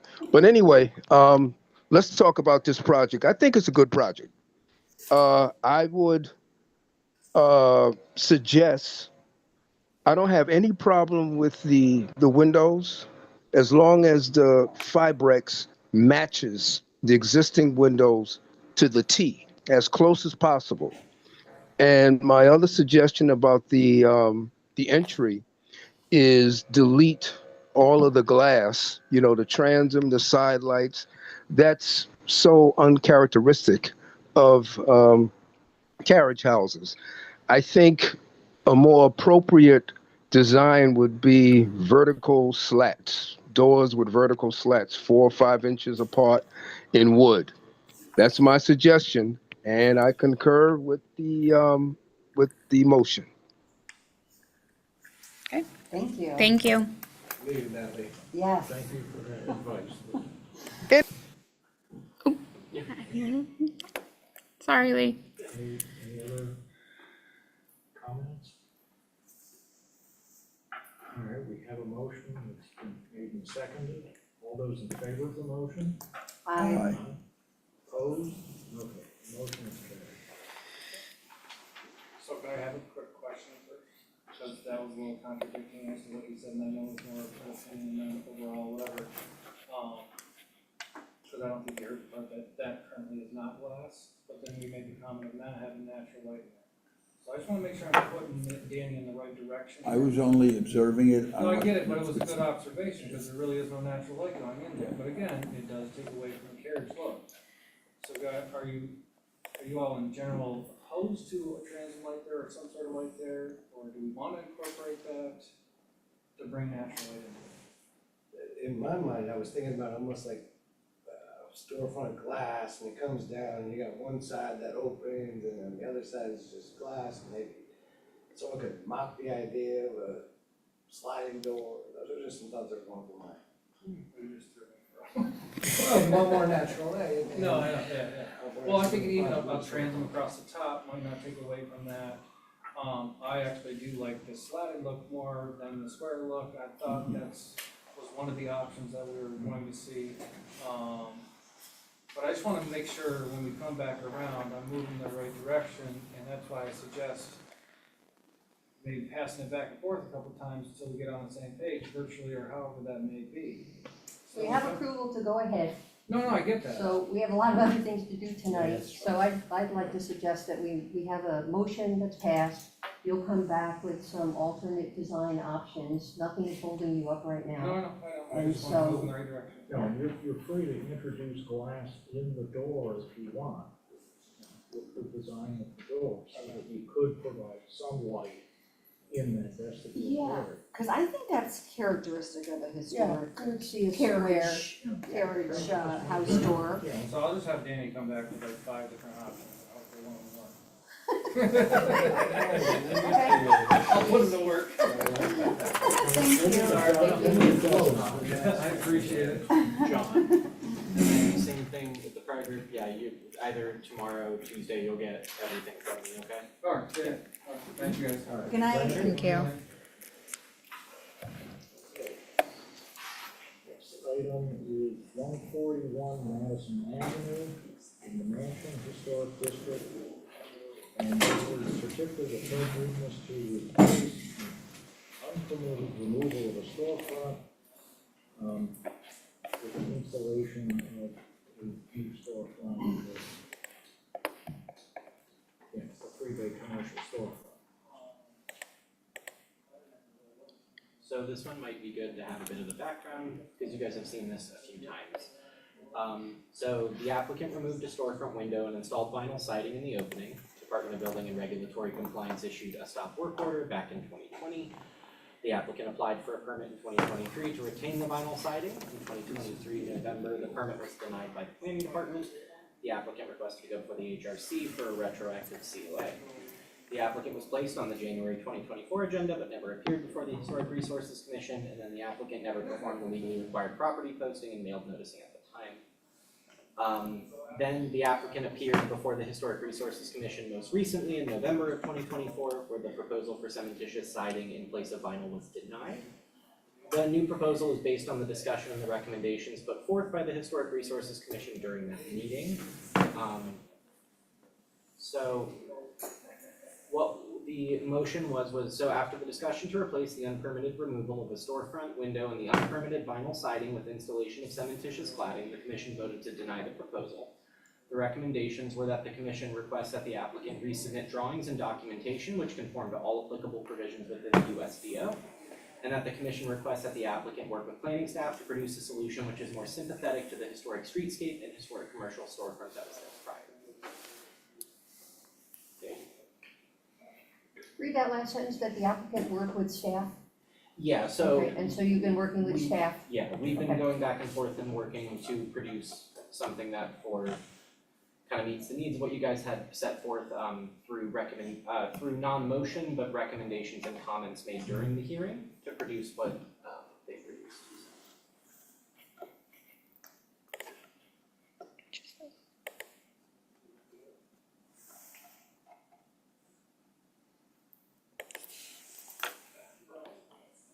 It's 100% better I can do without the marble.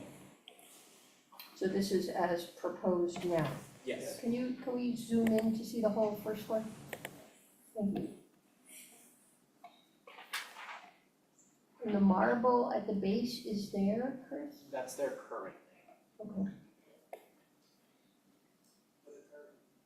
What's the material? Is it glass or painted that color or what? It's a glass, actually.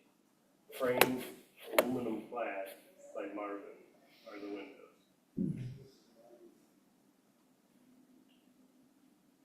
And then the trim would be covered with aluminum clad as well. The solid on the bottom would be aluminum clad with painted wood frame. So I have that look, that concept.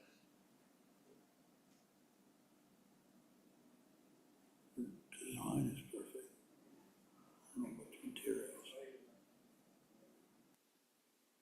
And the transoms above each bay, that is, Those are awning windows. Yeah. The only one that's gonna operate is the middle one. yeah, see that? The other two are just picture with the visual of the divided lights. What does that mean, visual divided light? So it's a full piece of glass with grids inside the glass. So it's the concept, so it's silhouetted.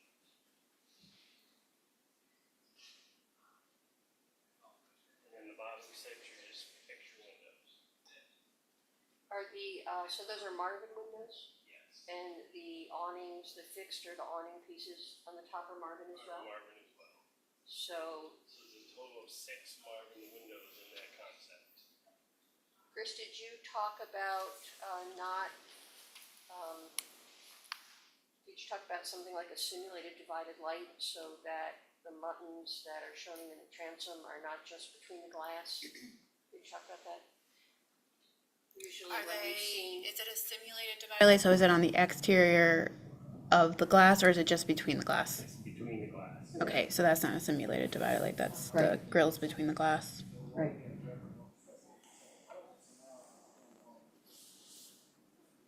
Marvin has different choices for the profiles of the SDLs, Correct. simulated divided. Well, progress. Good work, everybody. Yeah.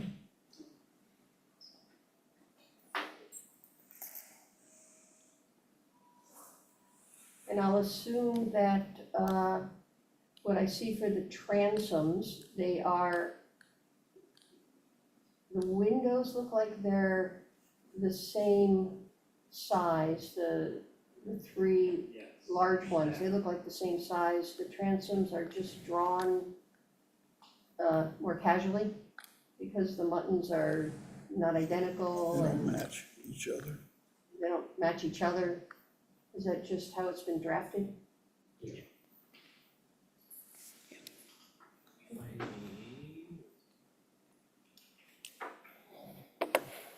they're in the pantry. Specific.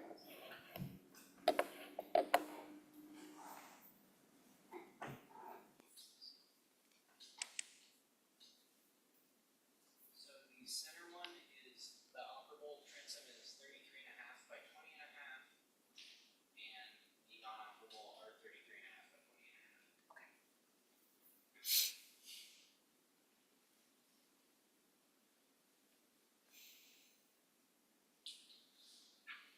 Look for the motion to approve as proposed. Second, so I can request you to modify. You're gonna put condition? Well, if you'll accept. I accept. I'd recommend that the upper transoms get simulated divided lights rather than just bars between glass. I'm not sure, Mark. They may act. No, they have, that's straightforward.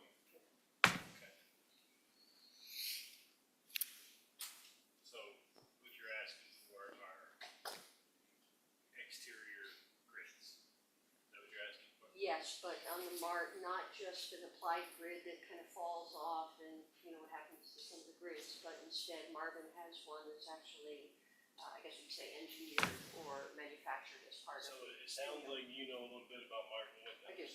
So you know that Marvin Windows wouldn't create a grid system that would just fall off.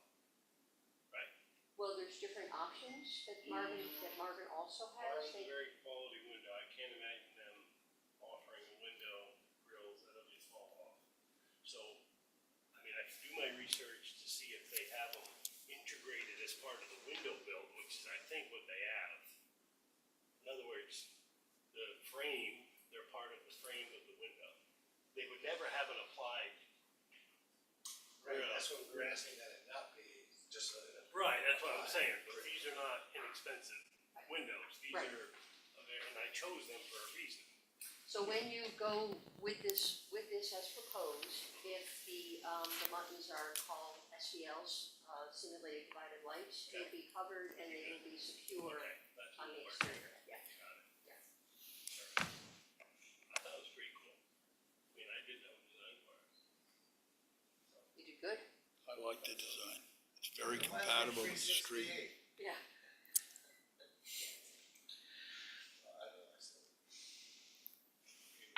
So I requested a modification to your, I accepted that one. okay. To the modification. Second.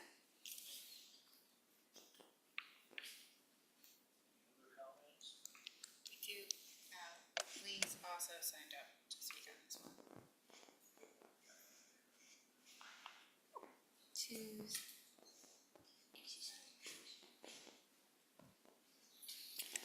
Is, the marble is underneath this, right? What I'm looking at has marble underneath it. That stand below that. That stays.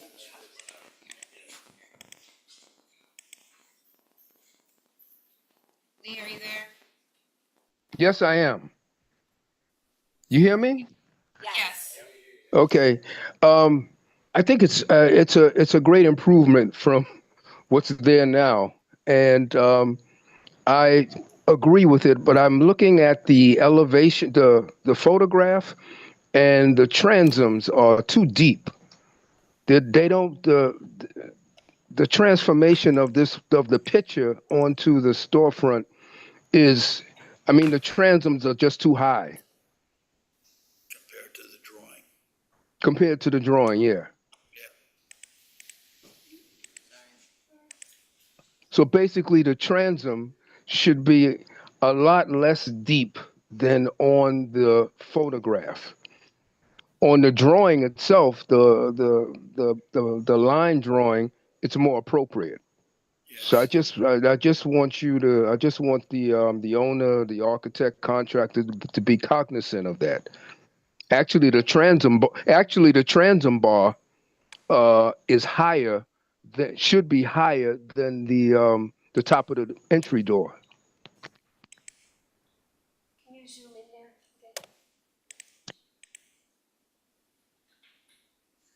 Lee, or at can you least see the image we're looking at? or at least the same height Yeah. as the height of the entry door. You're saying that the upper transom window should be lower and more of a trim across the top of it. Well, no, the transom bar between the transom and the windows below should be higher. So the transom window should be shorter and the lower window should be taller, such Yes. that the Yeah. horizontal bar Which is what the drawing says. is more aligned with. Yeah. The drawing shows that, but what the photograph does not show it. You're correct, yeah. Well, the drawing doesn't really show it because we don't know, because it doesn't show the door. True. Yeah, but I think. And you really don't know the height of the window. You know, you have the height, the 89.5 inches of the entire height of the opening, but you should have the opening, the height of the transom, and the height of the window. As it's drawn, it looks perfect, but you transfer it to that photograph and it's not perfect. So I just want y'all to be clear. I just want the contractor to be clear about that. So the elevation of the bar, you would prefer that it be at the top of that door? That it's I need, I think, coming right across. I really think a decision should be made out in the field about that. Yeah, I agree. Now keep in mind, I found that picture on the internet and kind of placed it in there with some Oh, Photoshop. okay, okay. That's understandable. But I, but I But do I think hear what the, you're saying, you're absolutely right. If we were to create the elevation of that bar with the bottom of the bar being at the top of the door, it would make the upper windows smaller, of course. But I don't think it would make them too small. And yeah, that's true. That's true. You look at any historic storefront, and the plate glass is usually a lot taller, much taller than the transom above. I'm feeling it, yeah, I think that would work, absolutely. I agree. It looks great. Yeah, I think it's a 110% improvement. Yeah, thanks, Lee. Thank you. And anytime. So it sounds like we just refined our motion on the floor relative to, Well, we have a motion, we have an amendment to the motion in a second. So someone would need to put forward another friendly amendment okay, if they wish to modify the motion that's currently motioned and seconded. I just wanna say, I think it just was the error between the drawings and reapplying it onto there, that we're kind of getting misled by. Yeah, and to be honest with you, I can't remember if I did line that up with the measurements or not. Because you see the right door is totally different than the left door, so Right. it's like pick whatever. right. And was that awning really on there back in the day? I mean, I don't know. Proportionately, the line drawn is on those fine. That's great, yeah. Right. That's what I was.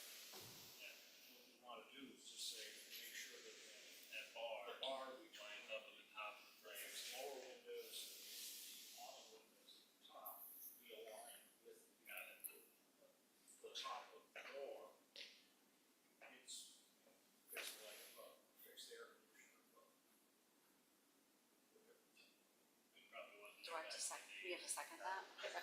I think it's an amendment, it's a second Yeah. amendment.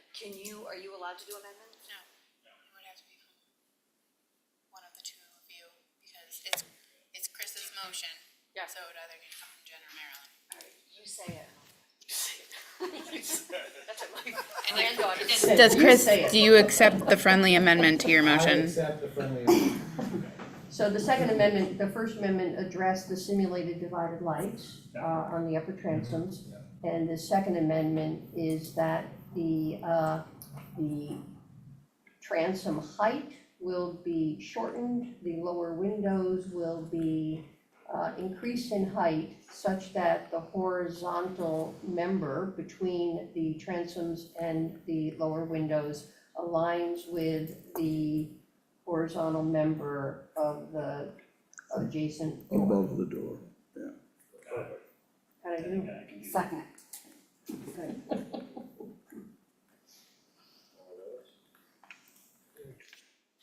know,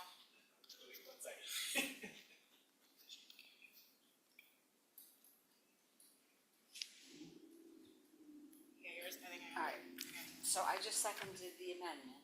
got it. We vote on the amendment? Does anybody want to talk?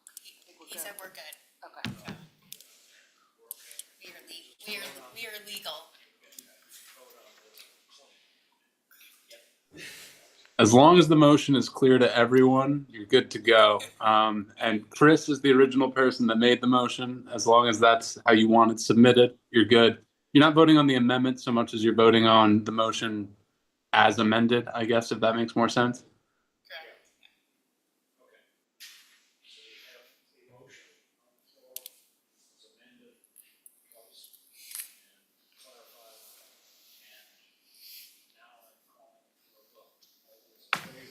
I.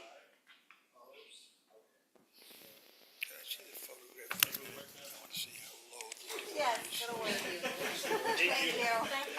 Thank you so much. The bottom of the door is down to the bottom of the Yeah. marble. Okay. Okay.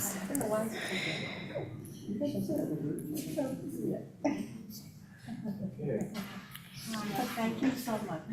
Thank you so much. Have a good night. Thank you. Okay. The last item on our agenda is 48 North Pearl Street in the downtown historic district. And it's a certificate of appropriateness to paint a mural on the facade, the south facade of 48 North Pearl. Yes, thank you. And just as a heads up, the last name is an I, Yeah, not an L. correct. Yeah. Thank you all for taking the time to listen to you and approve. I can share more. I think these visuals. This initiative, we've been working on murals throughout the city of Albany for almost 10 years now. We've done about 24 through the capital region. This is our proposed location at 48 North Pearl, going up Pine Street. On the first, really just all the work. The two actually additional stories were recently added. To that yeah, location. We know. The front of the building, it will say. So we're really just painting that left-hand side of the brick going up the street. This is through the CHARMS initiative, which is through the governor's office and legislature. So the CHARM is cultivating havens of art through regional murals. This would be one of two that we're hoping to start. That would have to be complete before October 31st based on guidelines that the governor's office has put This forward. October 31st? Yes. Whoa.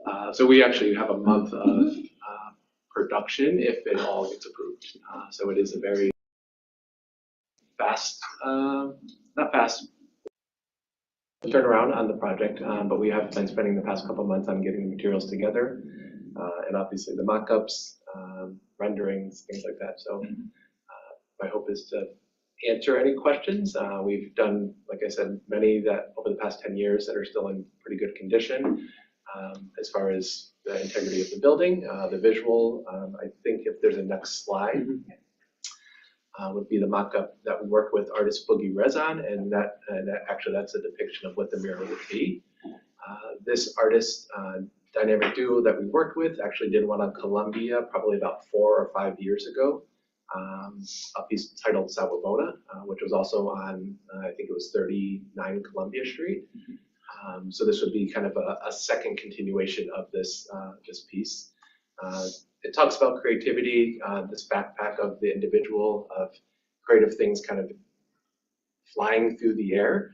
And part of it is we're actually moving our gallery into this location. So the Albany Center Gallery will be locating into this building. So the idea was also sharing kind of the creative energy and the essence of Pearl Street, but also the creative things that we bring into the space with our these programs, our murals and exhibits, and so on. So our hope is that if we get approved, we're gonna start tomorrow. We have and I know it is a quick turnaround. We tried to get into last month's meeting, but I think we missed the deadline, so we just wanted to make sure we're doing the proper steps. We do have permits for sidewalk barricade, to block off the sidewalk. We also have a plan for traffic flow, because there will be certain days where we have to go out to the road about maybe 5 to 6 feet. So the traffic and engineering sent us the layout of how that would have to be. So as far as traffic safety, we would also be mindful of all of that. And then the idea is the creation will be something to inspire the community and to really just keep adding more vibrancy to the city and around us. The other second mural that we're working on, which isn't for this committee to review, is on the front facing of the Albany parking garage, which is facing 787. And that one, through their board, they approved it. So these will actually be happening hopefully simultaneously. So I'm happy to answer any questions, and I'm excited for what we can do. So thank you, and please let me know if there's anything else. Can you remind us, we spent so much time on the addition, this elevation? So this structure, well, historic, is a non-contributing structure within the downtown Albany Historic District at a local level, because it did not, at the time of the survey and the nomination, it did not meet the 50-year age requirement. This wall was altered when Pine Street cut through. Right. So, and prior to that, it was a shared or party wall with the buildings that were demolished in order to make way for Tenite Plaza. Right. And that these windows, the placement of the windows were also altered as part of the addition application. So this wall is fairly altered from its original alteration in the 60s. So it's, you know, a more modern brick veneer rather than a hard-faced or historic Albany brick. And again, Jason did provide kind of a handout for the duties and limits of the Historic Resource Commission in regards to reviewing murals. In the past, we reviewed the paint material, the proposed maintenance plan, which Tony has provided, the anti-graffiti coat cover that they've used on numerous other murals throughout Albany, and just determining whether or not this has an adverse impact on any historic material present on the structure or detracts from the historic character of the downtown Albany Historic District. The commission cannot regulate and does not have purview over the content of the mural. Say that last, I got everything except the cover. Oh, here. I'll say it's in front of your laptop. I already read it. Oh, yeah. It's over the top. The commission does not have purview over or not regulate the content of the mural. Content. The content. What about color?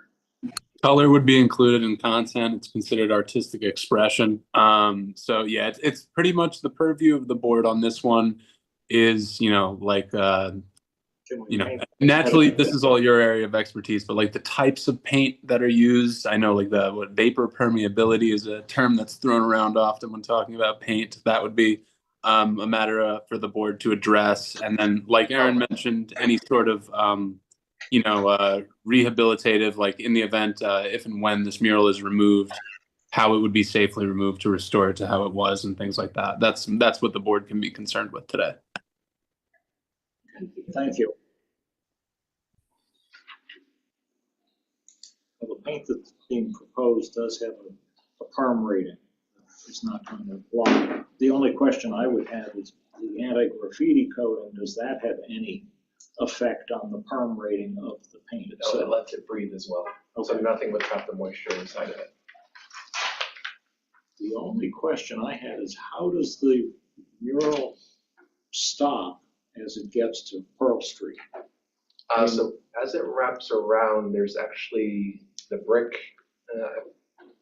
wraps around, and I think there's a different surface on the corner, so it actually would have a clean edge. Okay. Yeah.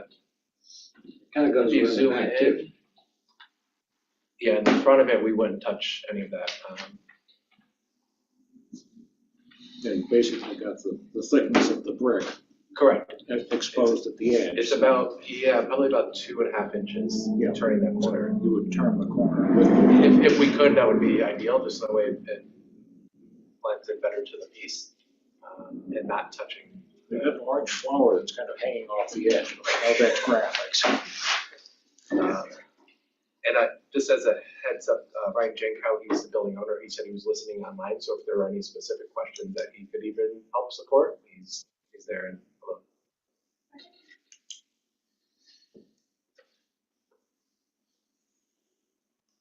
This is your largest mural.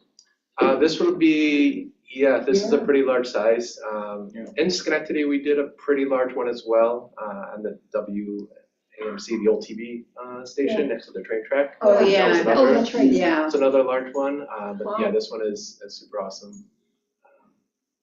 And yeah, as I mentioned, these artists have done a piece in the city of Albany, and I think as far as excitement, community involvement, we've actually done workshops where people have been able to add words or phrases that could be inspirational that could be included. But the goal is to add vibrancy and respect the history and the location of where it is, but also to create in the now. So we're hopeful that if tonight is a vote, if it can be approved, we would very much appreciate it, but I'm happy to talk more. I think I have to comment here. I voted against the one on 41 Columbia Street. Yeah. I happen to like the mural. I feel the placing is totally inappropriate in a 150-year-old building. And that's what it was opposite. Yeah. And I look at the city that just celebrated 400 years and nobody bothered to do anything about it. I go to other communities. I don't only need to go to Troy. I go to some of the ones on the Mohawk Valley, and I find people that have memories of the American Revolution, memories of the canal, the immigrants that came, et cetera, et cetera. I think if this were, I can't vote against this because I'm being asked to judge not on the context.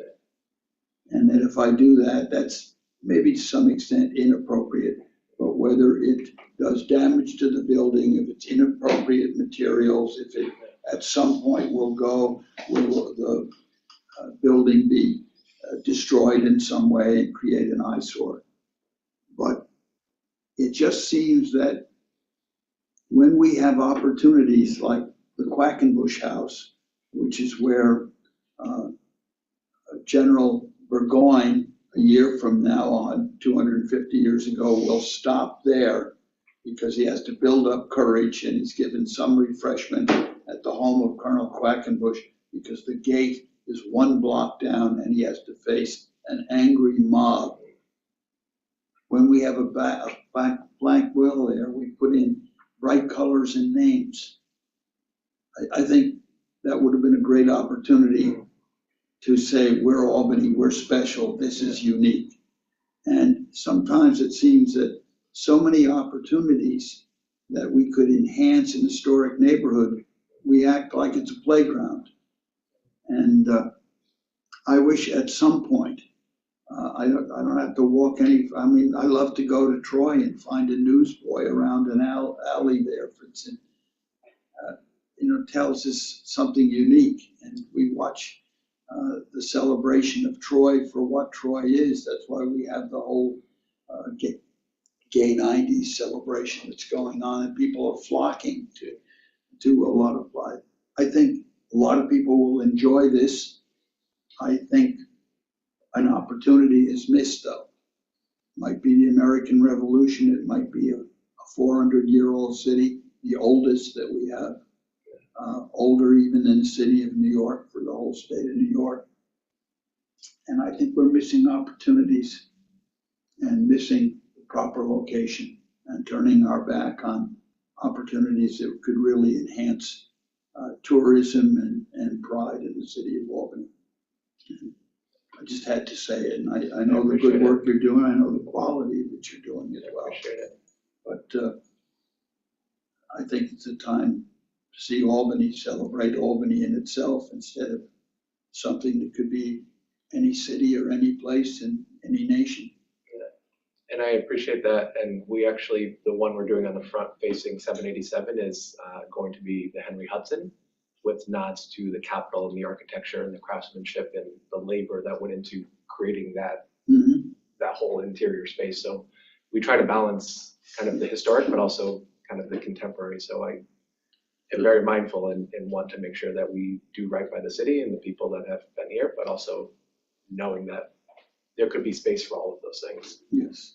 But the other project we are doing does have more nods to that And historic we're aspect. not claiming this is the most ancient building that we have. Yeah, and we're super mindful of the locations. My hope is that we keep getting more opportunities, and then I think there should be thousands of more stories being told through all of these pieces. So we're just slow and steady trying to do as much as we can. What story is told here?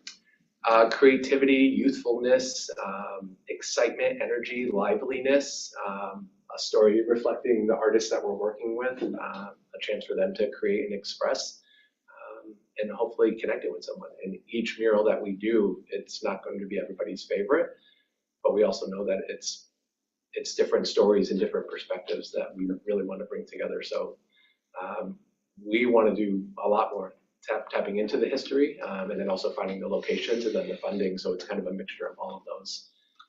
As a nonprofit, we really just rely on if somebody has the funding and the ability to support us. We try to make sure everybody is compensated in the process. The biggest thing is in the past 10 years, we've seen a lot of excitement for it. And I think it's inspiring other cities to look to us as an example. So it's a big responsibility, which is why we are very cautious and careful and make sure we do it right. And that's the biggest thing. We don't want to alter the building, but we also want to add more liveliness. And I think downtown Albany needs a lot of that. Thank you. I'll make a motion in a moment, but thank you, Jack. I Yeah. think that was really well spoken, and Tony, any opportunity to continue that discussion would be Yeah. great. Yeah. Yeah. So, meanwhile, since Jason said I can talk about your permeability and whatever else, I'll make a motion. away. I'll make a motion that we approve the proposal. I second.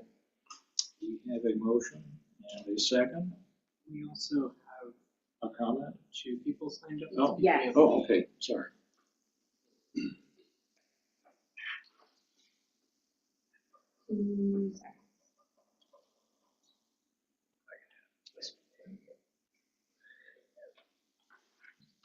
Lee, are you there? Yeah, I'm here. Awesome. We can hear You ready? You ready for me? And shoot. Well, I think the mural is quite vibrant, and it goes all over the place. But I tell you one thing, it's good because it jazzes up a rather ugly wall. Yes. So I'm in agreement with the motion. Thank you, Lee. Thank you, Lee.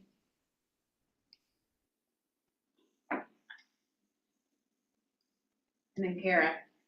I Matt just Green. want to very quickly, Voice Historic Albany has very strong support for this mural and the other one that you're doing. Albany needs much more of this regardless of what the content is. It's projects like this that make downtown Albany more interesting and more of a tourist attraction, so thank you. You also, Chris circulated this afternoon, and I printed them off, but there are 3 letters in support, one from the mayor's office, signed by both Mayor Kathy Sheehan and City Auditor Dorothy Clears. The Downtown Albany bid from Georgette Stephens, the Executive Director, and Kevin McCormick from the Albany Parking Authority. I think Sean. Sean the Pelzine. executive Oh, this director, time- just if it's Sorry, it official. came from Kevin. And- No, sorry. Sean Palladino. Yeah, yes. Who's the director of the Albany Parking Authority. That's-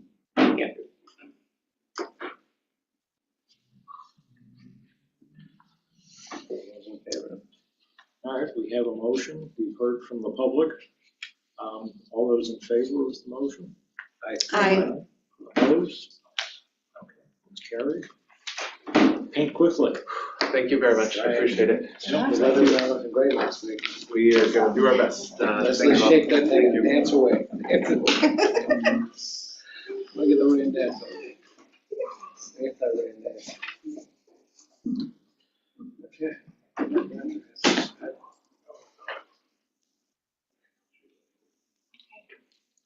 Are there any other matters that come before the commission?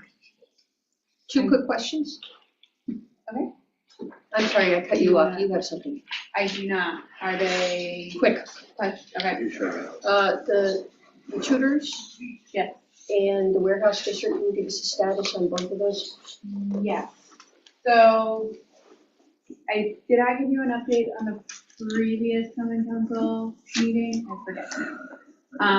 Chris and I attended the, Right. yes, the common council subcommittee meeting with Kara, in, Yeah, you did give us that. August. Yeah, you told us about It was, okay, so I did tell you about that. I believe it's back on an agenda for a November 19th subcommittee meeting. Correct. So, I believe that they'll probably be taking public comment again, but this is just another discussion with the subcommittee, the Land Use and Economic Development Subcommittee of the Common Council. It has yet to be voted out of the subcommittee to the full council as of yet, so there's no decision. We did have a number of members of the public sign up and attend the previous meeting to provide public comment. We had council member Alfredo Ballerin, who is the head of that committee, did invite Historic Albany Foundation, PCOT, and myself and Chris to come out and sit with them and have a discussion. The council members that are part of the subcommittee were able to ask questions. So I'm not sure what the format of the next meeting is going to be, whether it will be further kind of community discussion again, or if it's going to be public comment and just discussion amongst the council members. Councilmember Ballerin did say that it would probably be at least 2 to 3 meetings before they voted it out to the council. So November 19th. hopefully it'll get to the full council for a resolution by the end of this year. I know that they're trying to get most stuff taken care of, but it may be next year as well. So, the warehouse district, nomination, has been postponed. It was supposed to go to the state review board in September, with what seemed, with majority support. We only received a few votes in opposition. The large hangup for that right now is the outstanding lawsuit from Jackson Demolition in Schenectady in regards to the central warehouse. And just concerns over that being an outstanding and not sure what's going to happen with that case. So they were going to postpone it until December. And it's now been postponed again till March. The Savings Work Preservation Office staff would very much not like that to be postponed past March. So they are trying to make sure that this, that it goes before the State Review Board at the March meeting. There's kind of outside influence on why that's being postponed. They've tried their best to make sure that it gets moved forward. Okay, yeah, so we'll see what happens with that. I mean, I know that they received a few, I think, 4 or 5 letters in opposition voting against the designation, but they did also receive a number of letters of support for the district going forward from property owners. So I think even with the postponement, we should be in good shape to see that go forward. So I will keep you updated. It's been a disappointment that it's not gone. Thank you. You're welcome. Anything else from any of the commissioners? Entertain a motion to adjourn. So moved. Second. All those in favor? This I'm very impressed. Thank you all. I was gonna say, you're stealing it. No, Night, everyone. Okay. Bye.